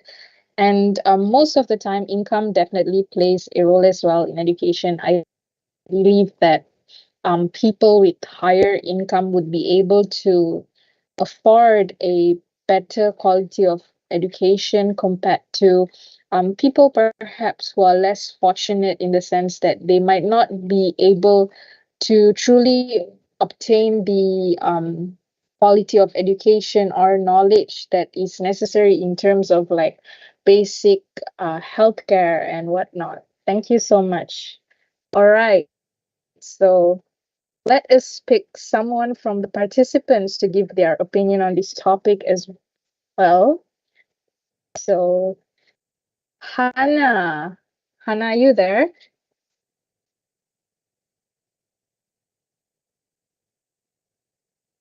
Yeah. So, what is your opinion based on the sharing by Slay Squad? Is it about the how education affect health, right? If I'm not mistaken. Yeah, sure. Yeah, feel free Oh yeah. to express your I opinion. think, in my opinion, education like significantly can influence the health, like our health, by equipping individuals with like some knowledge and skills to make informed health decisions. So higher educational attainment like often correlates with better health outcomes, as I think as like educated individuals are more likely or prone to engage in healthy behaviors such as regular exercise, at 𝗗𝗁𝗄𝐇, balanced diets at check-ins cafe, and avoiding harmful habits like smoking. I think also education also improves the access to healthcare by enhancing their health literacy and enabling like better, what do I say, like better navigation of healthcare systems, and also promoting preventative care. Apa lagi? I think education can lead to better employment opportunities that can provide financial stability and like access to health resources, also reducing job stress and negative health impacts. Yeah, I think that's all for me. Thank you so much, Hannah. That was really an insightful sharing. I learned a lot. And once again, thank you so much to team number one, Slay Squad, for the amazing insight. I personally really learned a lot from what was shared by the first topic so far. How about you, Diong? What did you obtain from the discussion so far? Oh yeah, and I think the Space Great team and Hannah has heard the important points for these topics, and I also agree that the education is important in efforts to help, and also you also give some examples that I think can let them to get an extra mark for that. So thank you all for your opinions. And now we will move on to the next group. Million miles apart, we were lining from the start, and it gives me guilt to know that no matter what you got me, I got you, and I wouldn't want it any other way. No trouble down, I know deep down that we'll make it through, just like we always do. Alright, so now let's move on to the next group, which is Three Amigos. So Three Amigos, are you there? If you're there, can you give me some response? No matter what you got me, I got Three you. Amigos, are you there? Wouldn't want it any other way. No trouble down, no deep down, down, we'll make it.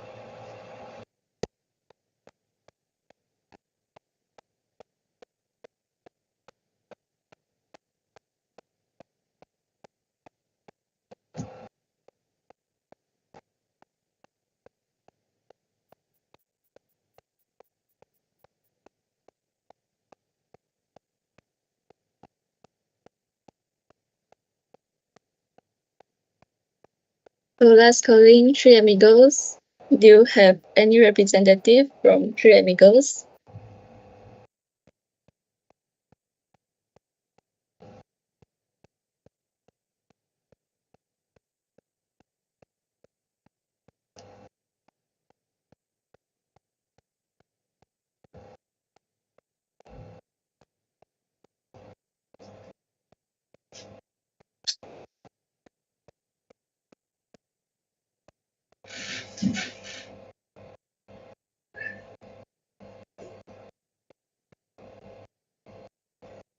Okay, so I see a response from Saidatul in the chat. Oh, Saidatul, are you a member of the Three Amigos? Yes. Okay, so are you guys ready? Is your team good to go?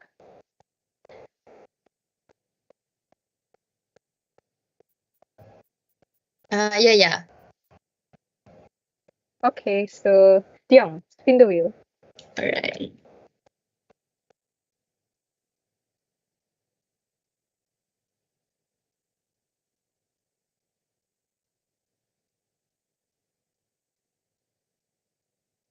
So, Three Amigos, your topic is, this is your topic, addressing the impact of climate change on terrestrial ecosystem.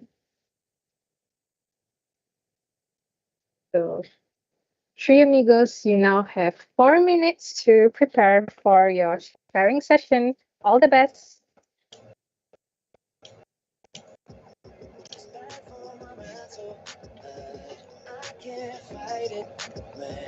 You're out looking like you do, but you can't hide it.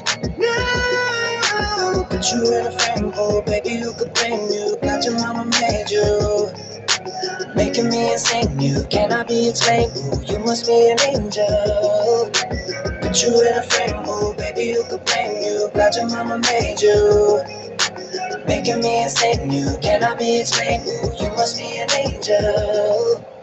Owner of my heart, tattooed your mark, there for the whole world to see. You're the owner of my heart and all my scars. Baby, you got such a hold on me. So if I get jealous, I can't help it. I want every bit of you. I guess I'm selfish. It's bad for my mental, but I can't fight it. When you're out looking like you do, but you can't hide it. No, put you in a frame, oh baby, you could blame you. Got your mama made you, making me insane. You cannot be explained. You must be an angel. Put you in a frame, oh baby, you could blame you. Got your mama made you, making me insane. You cannot be explained. Ooh, you must be an angel. Jealous, but I can't help it. I want every bit of you. I guess I'm selfish.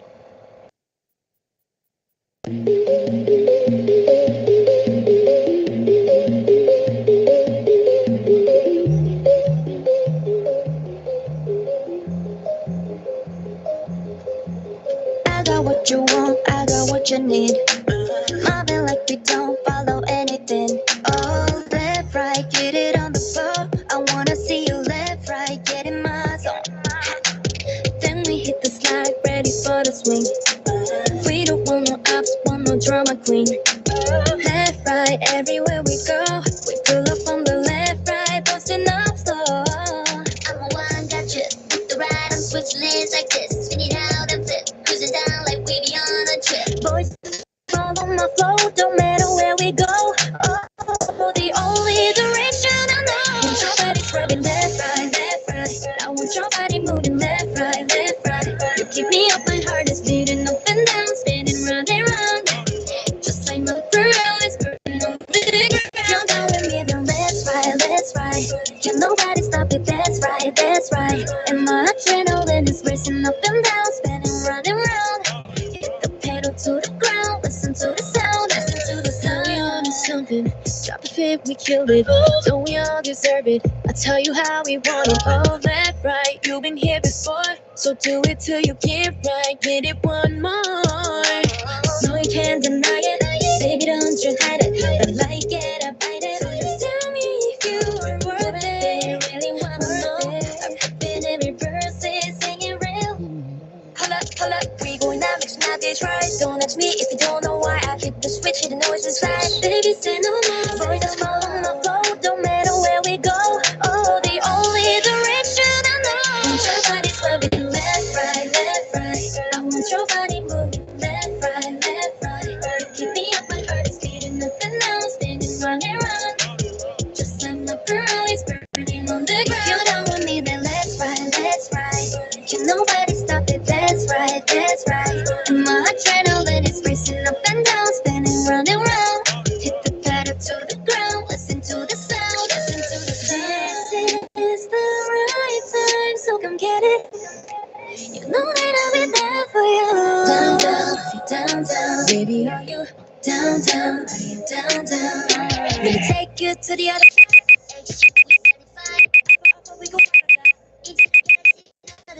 Alright, hands up. So, Team 3 Amigos, are you ready now?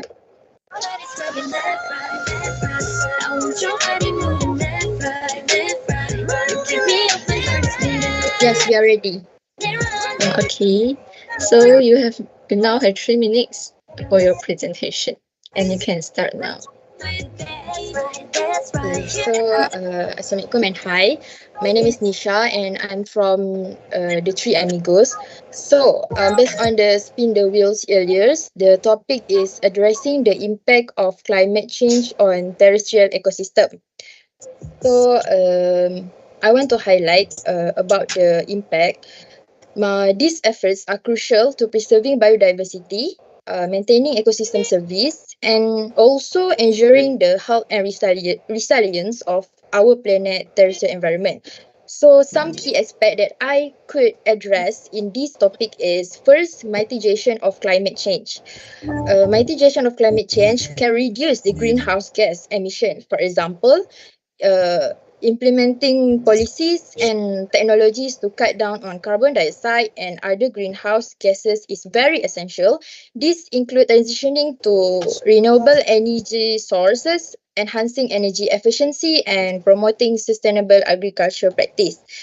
Next is adaptation strategies. For the adaptation strategies, I will highlight about the habitat connectivity. So, creating corridors and network of protected areas allows allow species to migrate in response to changing climates, helping to maintain biodiversity and ecosystem function.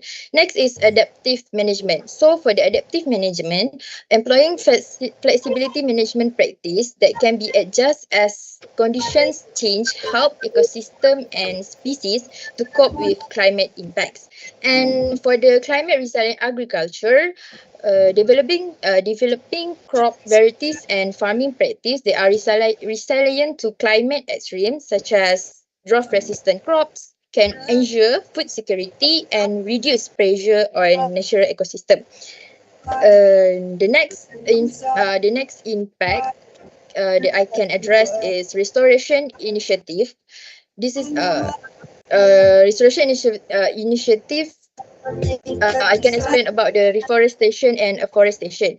For example, planting trees in deforested or degraded areas help restore ecosystem function, enhance biodiversity, and sequester carbon. For the ecosystem restoration, restoring degraded lands, wetlands, and other ecosystem to their natural state improve resilience to climate impacts and enhance ecosystem service such as water filtration and also carbon storage. What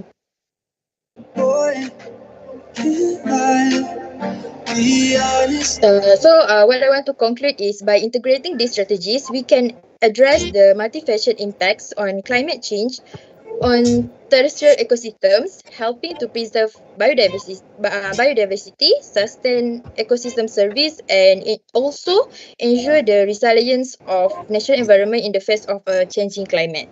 So that's all from my groups. Thank you. All right. Thank you so much, Three Amigos, for that mind-blowing presentation. So we'll begin with the roundtable discussion, starting with Group 1, Slay Squad. Slay Squad, what are your thoughts regarding this topic? Please share your thoughts and ideas with us.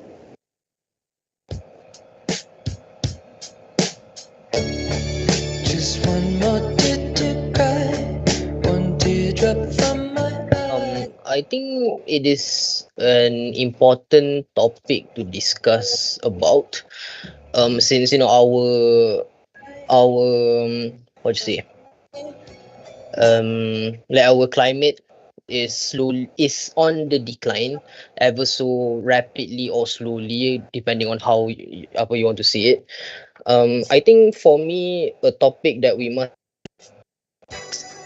touch is on the pollination, like how the climate disrupted the how we pollinate things. Since the pollen, the flower, they pollinate or they give out pollen depending on the temperatures that they love. If it is warmer, if it is colder, it will change the timing of the pollination activity. So it would disrupt our bees or our pollinators like birds, etc., to pollinate their seeds throughout the place. And not only for the wild, but our own fruits, vegetables, they are also pollinated, even though it is there are farmers taking care of that, but natural pollinators will help a lot in that. At least that's my opinion on it. Yeah, to add more to it. Yeah. Thank you so much, Muhammad. That was really interesting what you just shared. And I would also like to add that from what I know, temperature also changes the blooming periods of plants, which can also cause mismatches between flowers availability and their pollination activity. So yeah, that's just a little bit from what I know. And now moving on to the third team, 𝗗𝗄𝐺, it's your turn to give your insights on this topic. Hi, if you want to address the impact of climate change on terrestrial ecosystem, we need to understand the effects first.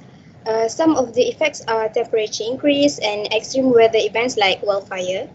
These effects will leave a big impact in terms of life, economy, and development of a country.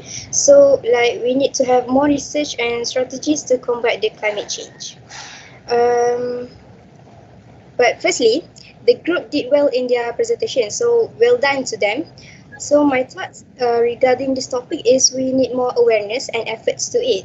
So we can take our iSwitch as one of the efforts to promote SDG 15, which relates to the topic. So I wish there will be more programs like this so that we can discuss more about climate change. So that's it from me. Thank you. Thank you, Team Cutie Patootie. Yes, I do agree with you on that. This iSwitch program is a very, very amazing and efficient way to promote the SDG, especially SDG 15. Yeah. So, in the meantime, before we move on to our next theme and next topic, I'd like to call upon if there are any volunteers who'd like to share their opinion on this topic. Can I have a volunteer, please? Can I volunteer? Yeah, sure. Go ahead. Go ahead. Okay, sorry, I'm not showing my I'm not opening my camera because I'm sharing this screen, but I have my thoughts on this topic. So climate change profoundly, I think it profoundly impacts the terrestrial ecosystem, and how it does it is by altering temperature and it leads to like this shift in species distribution and ecosystem dynamics. So sorry.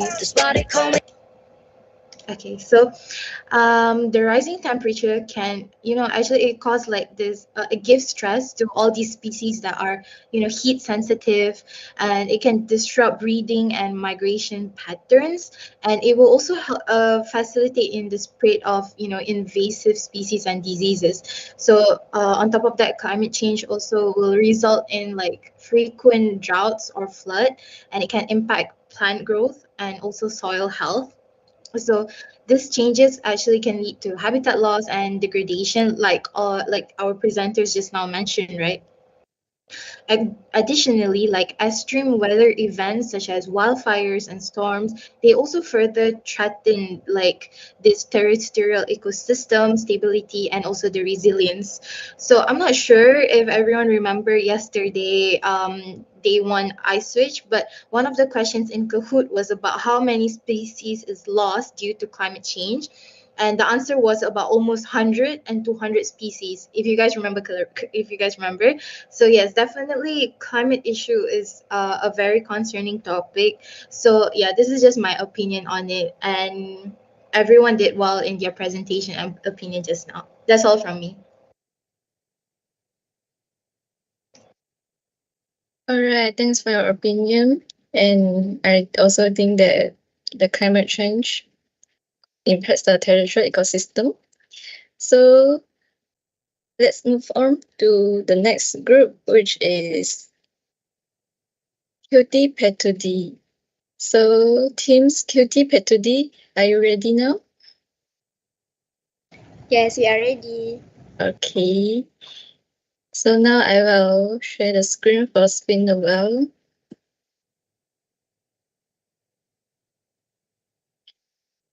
Okay, so now I will spin the wheel.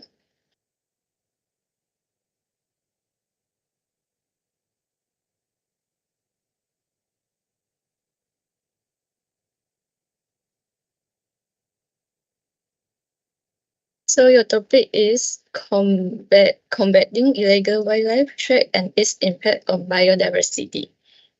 And now you have 2 minutes for preparation.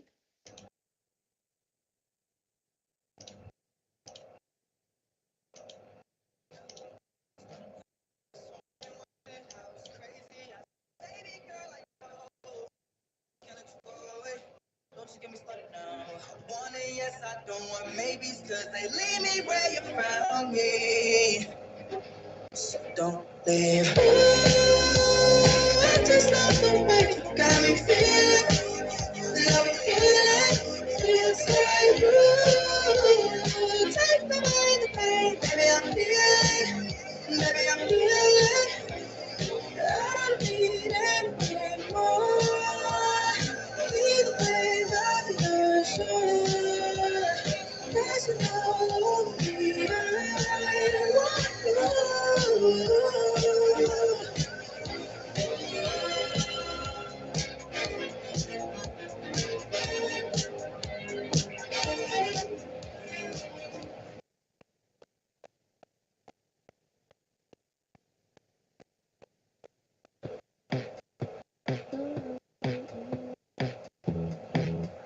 I could eat that girl for lunch as she dances on my tongue. Tastes like she might be the one.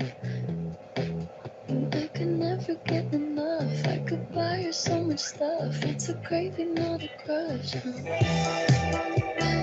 Call me when you're there. Said I bought you something rare, and I left it under clear. So now she's coming up the stairs. So I'm pulling up the chair, and I'm pulling at my hair. Baby, I think you were made for me. Somebody write down the recipe. Been trying hard not to overeat. You're just. I want you to stay.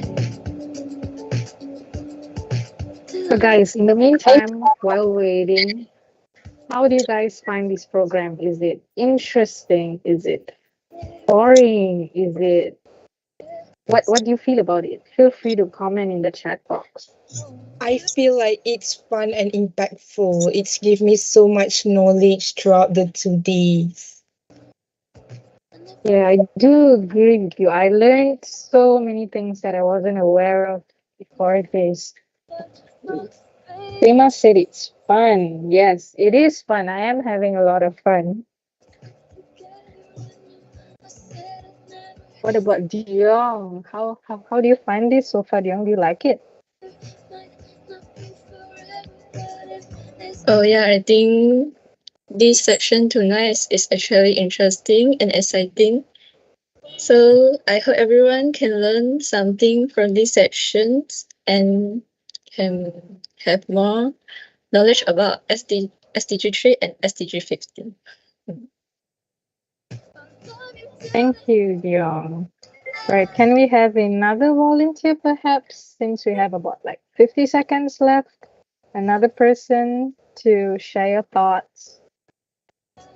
All right, I see my Sarah. If you want to know, oh, so that means you must know a lot about this topic, my Sarah, then.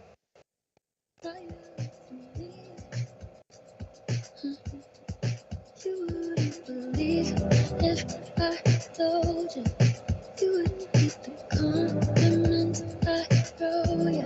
Hey, Oh shit. what did you speak on specifically about your forum?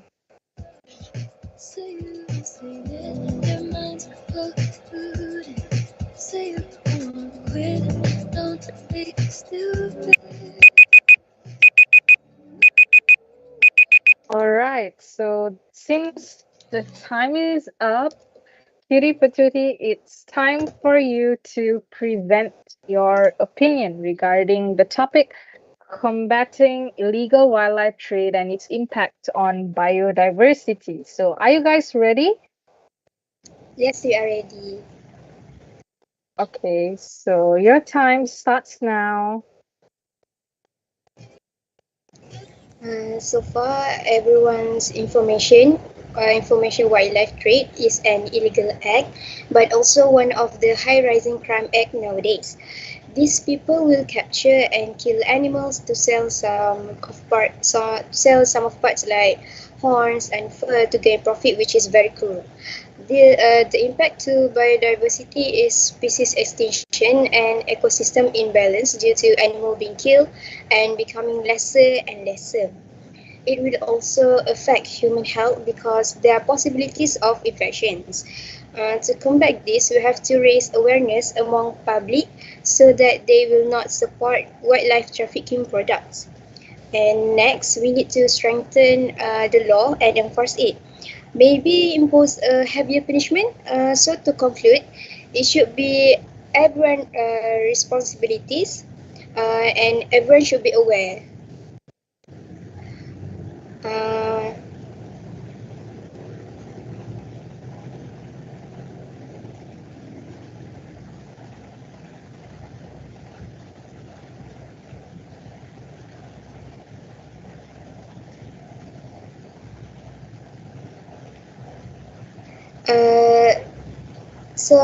Lastly, the government need to be more serious, to do more serious job to stop it from happening more. That's all for me on this topic. Thank you. I want your body moving left, right, left, right. You keep me up, my heart is beating up and down, spinning round and round. Just like my pearl is burning on the ground. You're down with me, then let's ride, let's ride. Can nobody stop it? That's right, that's right. And my adrenaline is racing up and down, spinning round and round. Hit the pedal to the ground, listen to the sound, listen to the sound. Sorry, guys, my mic was muted. So thank you so much to Team Cutie Patootie for your wonderful presentation. I believe we all learned a lot of new things from your presentation just now. So moving on to our roundtable discussion now by the other participants. So we'll start with team number 1. Slay Squad, are you guys ready?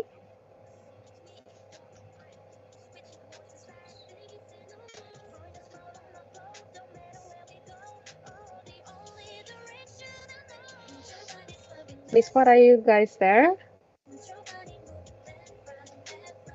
Yeah. Okay. I'm sorry. What's the title just now? I just forgot. Sure. The title was Combating Illegal Wildlife Trade and Its Impact on Biodiversity.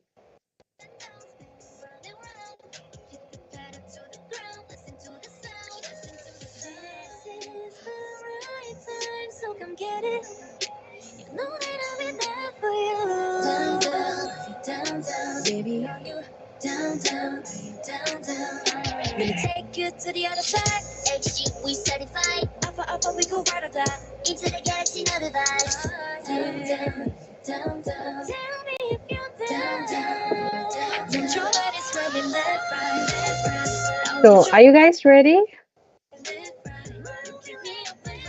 Or you need a little bit more time for preparation?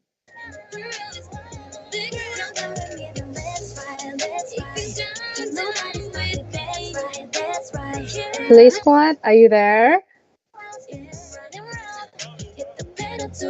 Give us a bit. Yeah, sure. Would 1 minute be alright? Or do you think you need more than that? I think 1 minute will be fine. Yeah. Okay, then we'll continue around 10:31.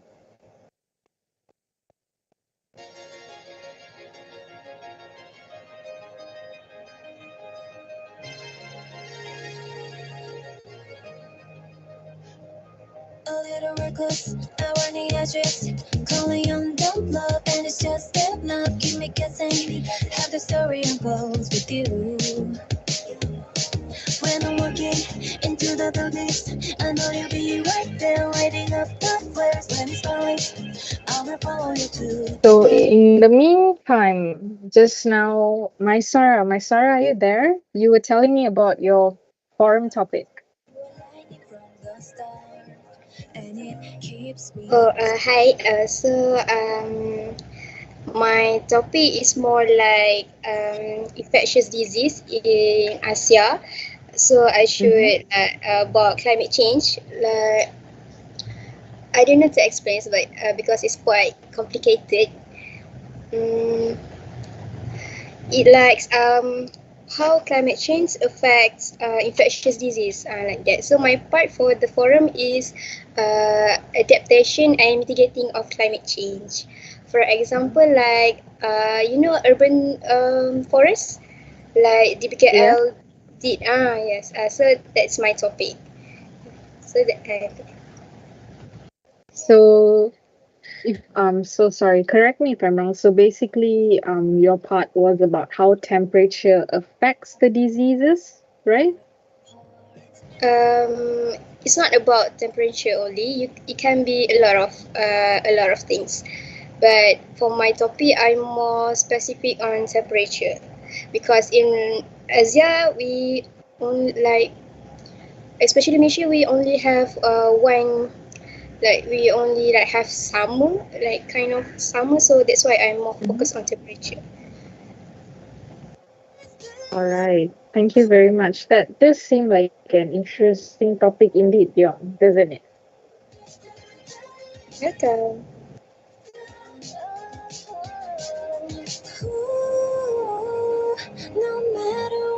Okay, so it is now 10:31.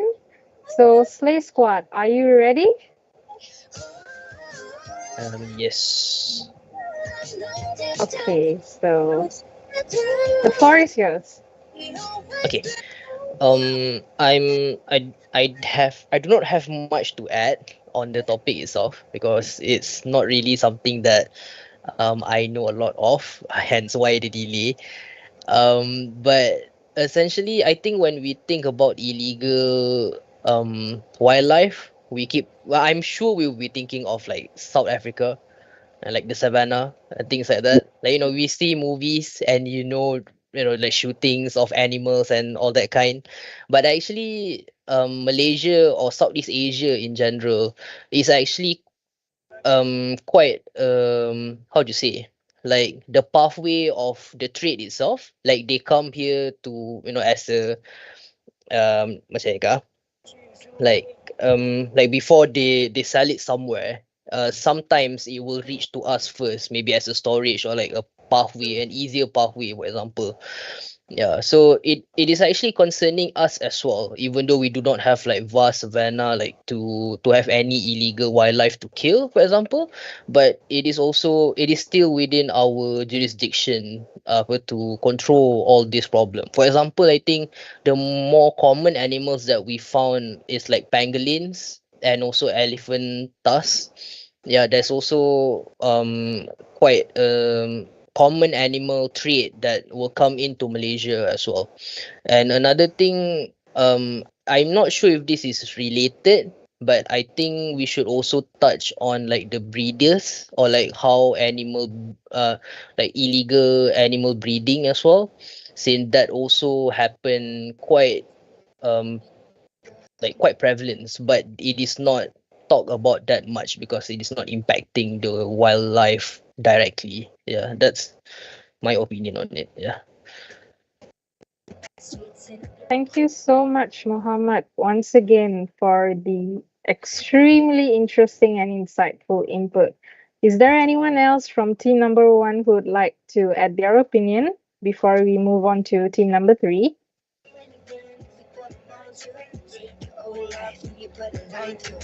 No. Okay. So, Hi. 𝗗𝗄𝗃, are you there? Oh, sorry. I'm so sorry. Go ahead, please. Thank you. Okay, I want to share my thoughts about this topic. For me, the government or any private sectors can also reducing demand for illegal wildlife product. For example, they can do public awareness campaigns and so they can launch education campaigns to raise awareness about the negative impacts of illegal wildlife trade on biodiversity and also ecosystem.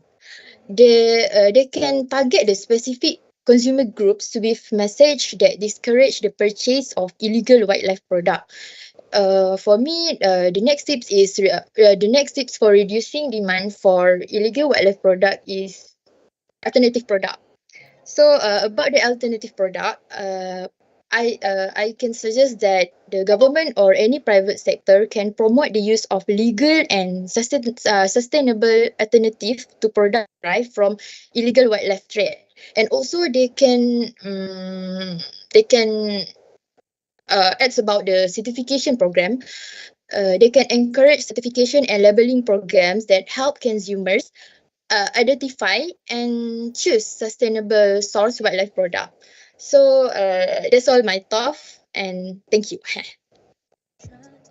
Thank you so much. I'm definitely in on the same side with you at this. I believe that by highlighting the importance of conservation efforts and the impacts of illegal wildlife trades by organizing campaigns, it would definitely not only raise awareness but also encourage and inspire many other individuals to take actions and to support conservation initiatives and also to advocate stronger regulations that would help protect wildlife. So thank you very much once again to team number 1, Slay Squad. So let's move on to our final team, team number 3, 𝗗𝗃 𝗃𝗃. Are you there? me up. I just wanna have a good night. He's bubbling up. Oh my god, I see the headlights. And he 𝗗𝗵𝗁, can you hear me? isn't yours. It's not you anymore in my driveway. It isn't you, driver's seat on the highway. It isn't you on your way every Friday. And Sorry, I apologize for the mistake. It is 𝗃𝘗amigos. 𝗃𝘗amigos, are you there? Yes. Okay, so the floor is now yours to present your idea on this topic. then he asked what he did. I said that nothing's wrong. Was it? I would like And I'm waiting on this good guy to come to introduce me off. He's bubbling up. My God, I see the headlights. And he opens my door, but his car isn't yours. Hello, can you hear me? Okay.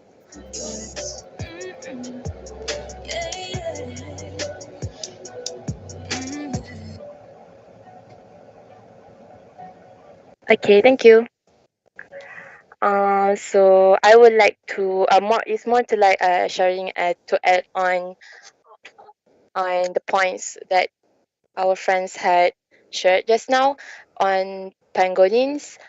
So since I'm not so familiar with this topic, so after a bit of research, I found that pangolins, compared to tigers, rhinos, elephants, that we are always taught that it is one of some of the wildlife that are poached or hunted famously throughout the world.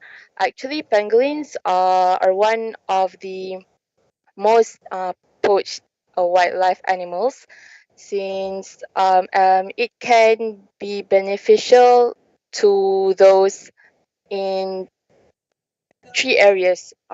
First is for food, especially in countries like Vietnam and China. Secondly, it is the pangolin scales. Pangolin in Malay is tenggiling. As we all know, the scales are very precious, and it can help in the traditional medicine and cure various ailments. But although this thing has also not been scientifically proven, but the third one is other than pangolins used in foods and medicine, traditional medicine, it is also can be processed and used in products like boot, belts, bags, and it also can be a symbolic of wealth because it is hard to get, and as I said, the scales are precious and it can be used like crocodile skins and other wildlife animals body parts that are hunted. As we know, they are hunted and may be the cause of their extinction. Yeah, some of my thoughts. Thank you. Thank you so much, 𝗃𝘗amigos. I learned quite a few things from what you shared. All right, all the spectators and participants, thank you so much for your contributions and input on this roundtable discussion. Your insights were definitely crucial for advancing our shared goals related to sustainable development and creating a more equitable and sustainable future for all. We really hope that you guys had a great time, had a lot of fun, and definitely learned a whole new lot of knowledge today based on our SDG themes. And we look forward to having more fun activities with you on our day 3. Thank you.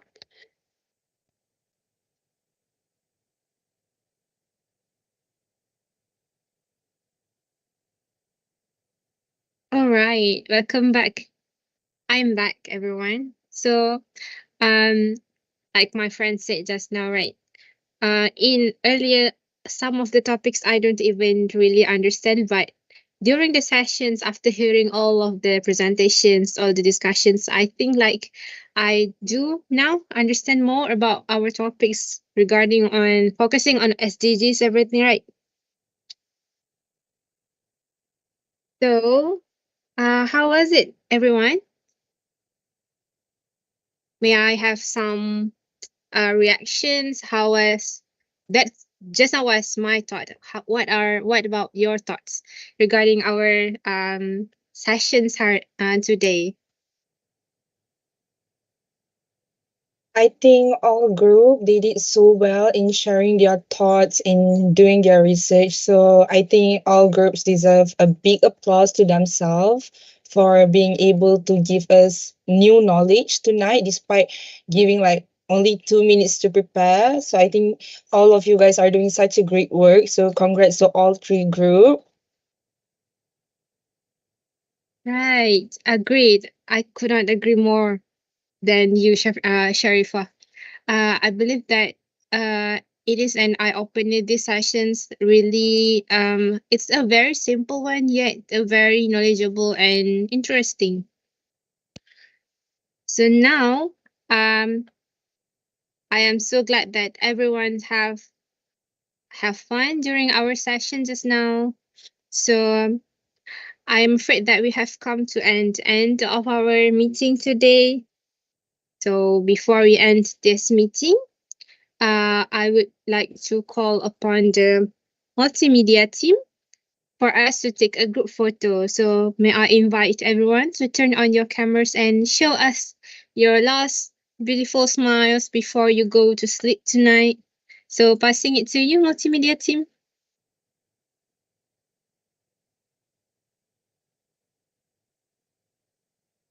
Hello everyone.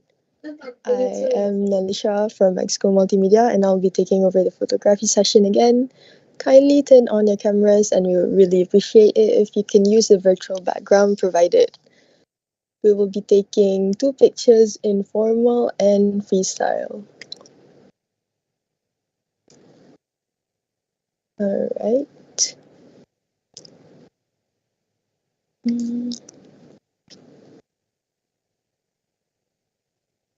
Ready everyone? We'll be taking formal pictures first in 1, 2, 3. Okay, another one in freestyle in 1, 2, 3. Okay, one more freestyle. 1, 2, 3. Alright, thank you everyone for your cooperation. I will pass on to our MC again. Thank you, Nalisha. So everyone, please do not leave just yet. The QR code for the checkout link will be shared shortly. So in the meanwhile, do fill in the Google form before leaving the meeting and the link will be provided in the chat box.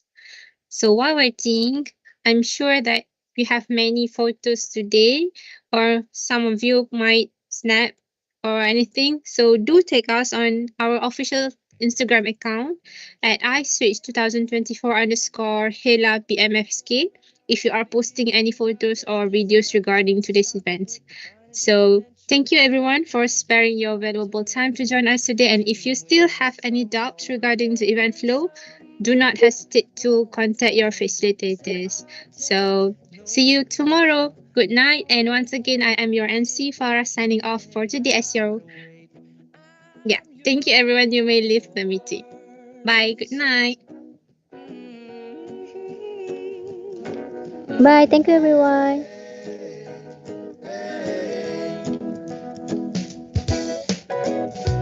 Well, open up your mind and see like me. Open up your plans and damn, you're free. I look into your heart and you'll find love, love, love, and love. Listen to the music of the moment, people dance and sing. We're just one big family, and it's our God-forsaken right to be loved, love, love, love.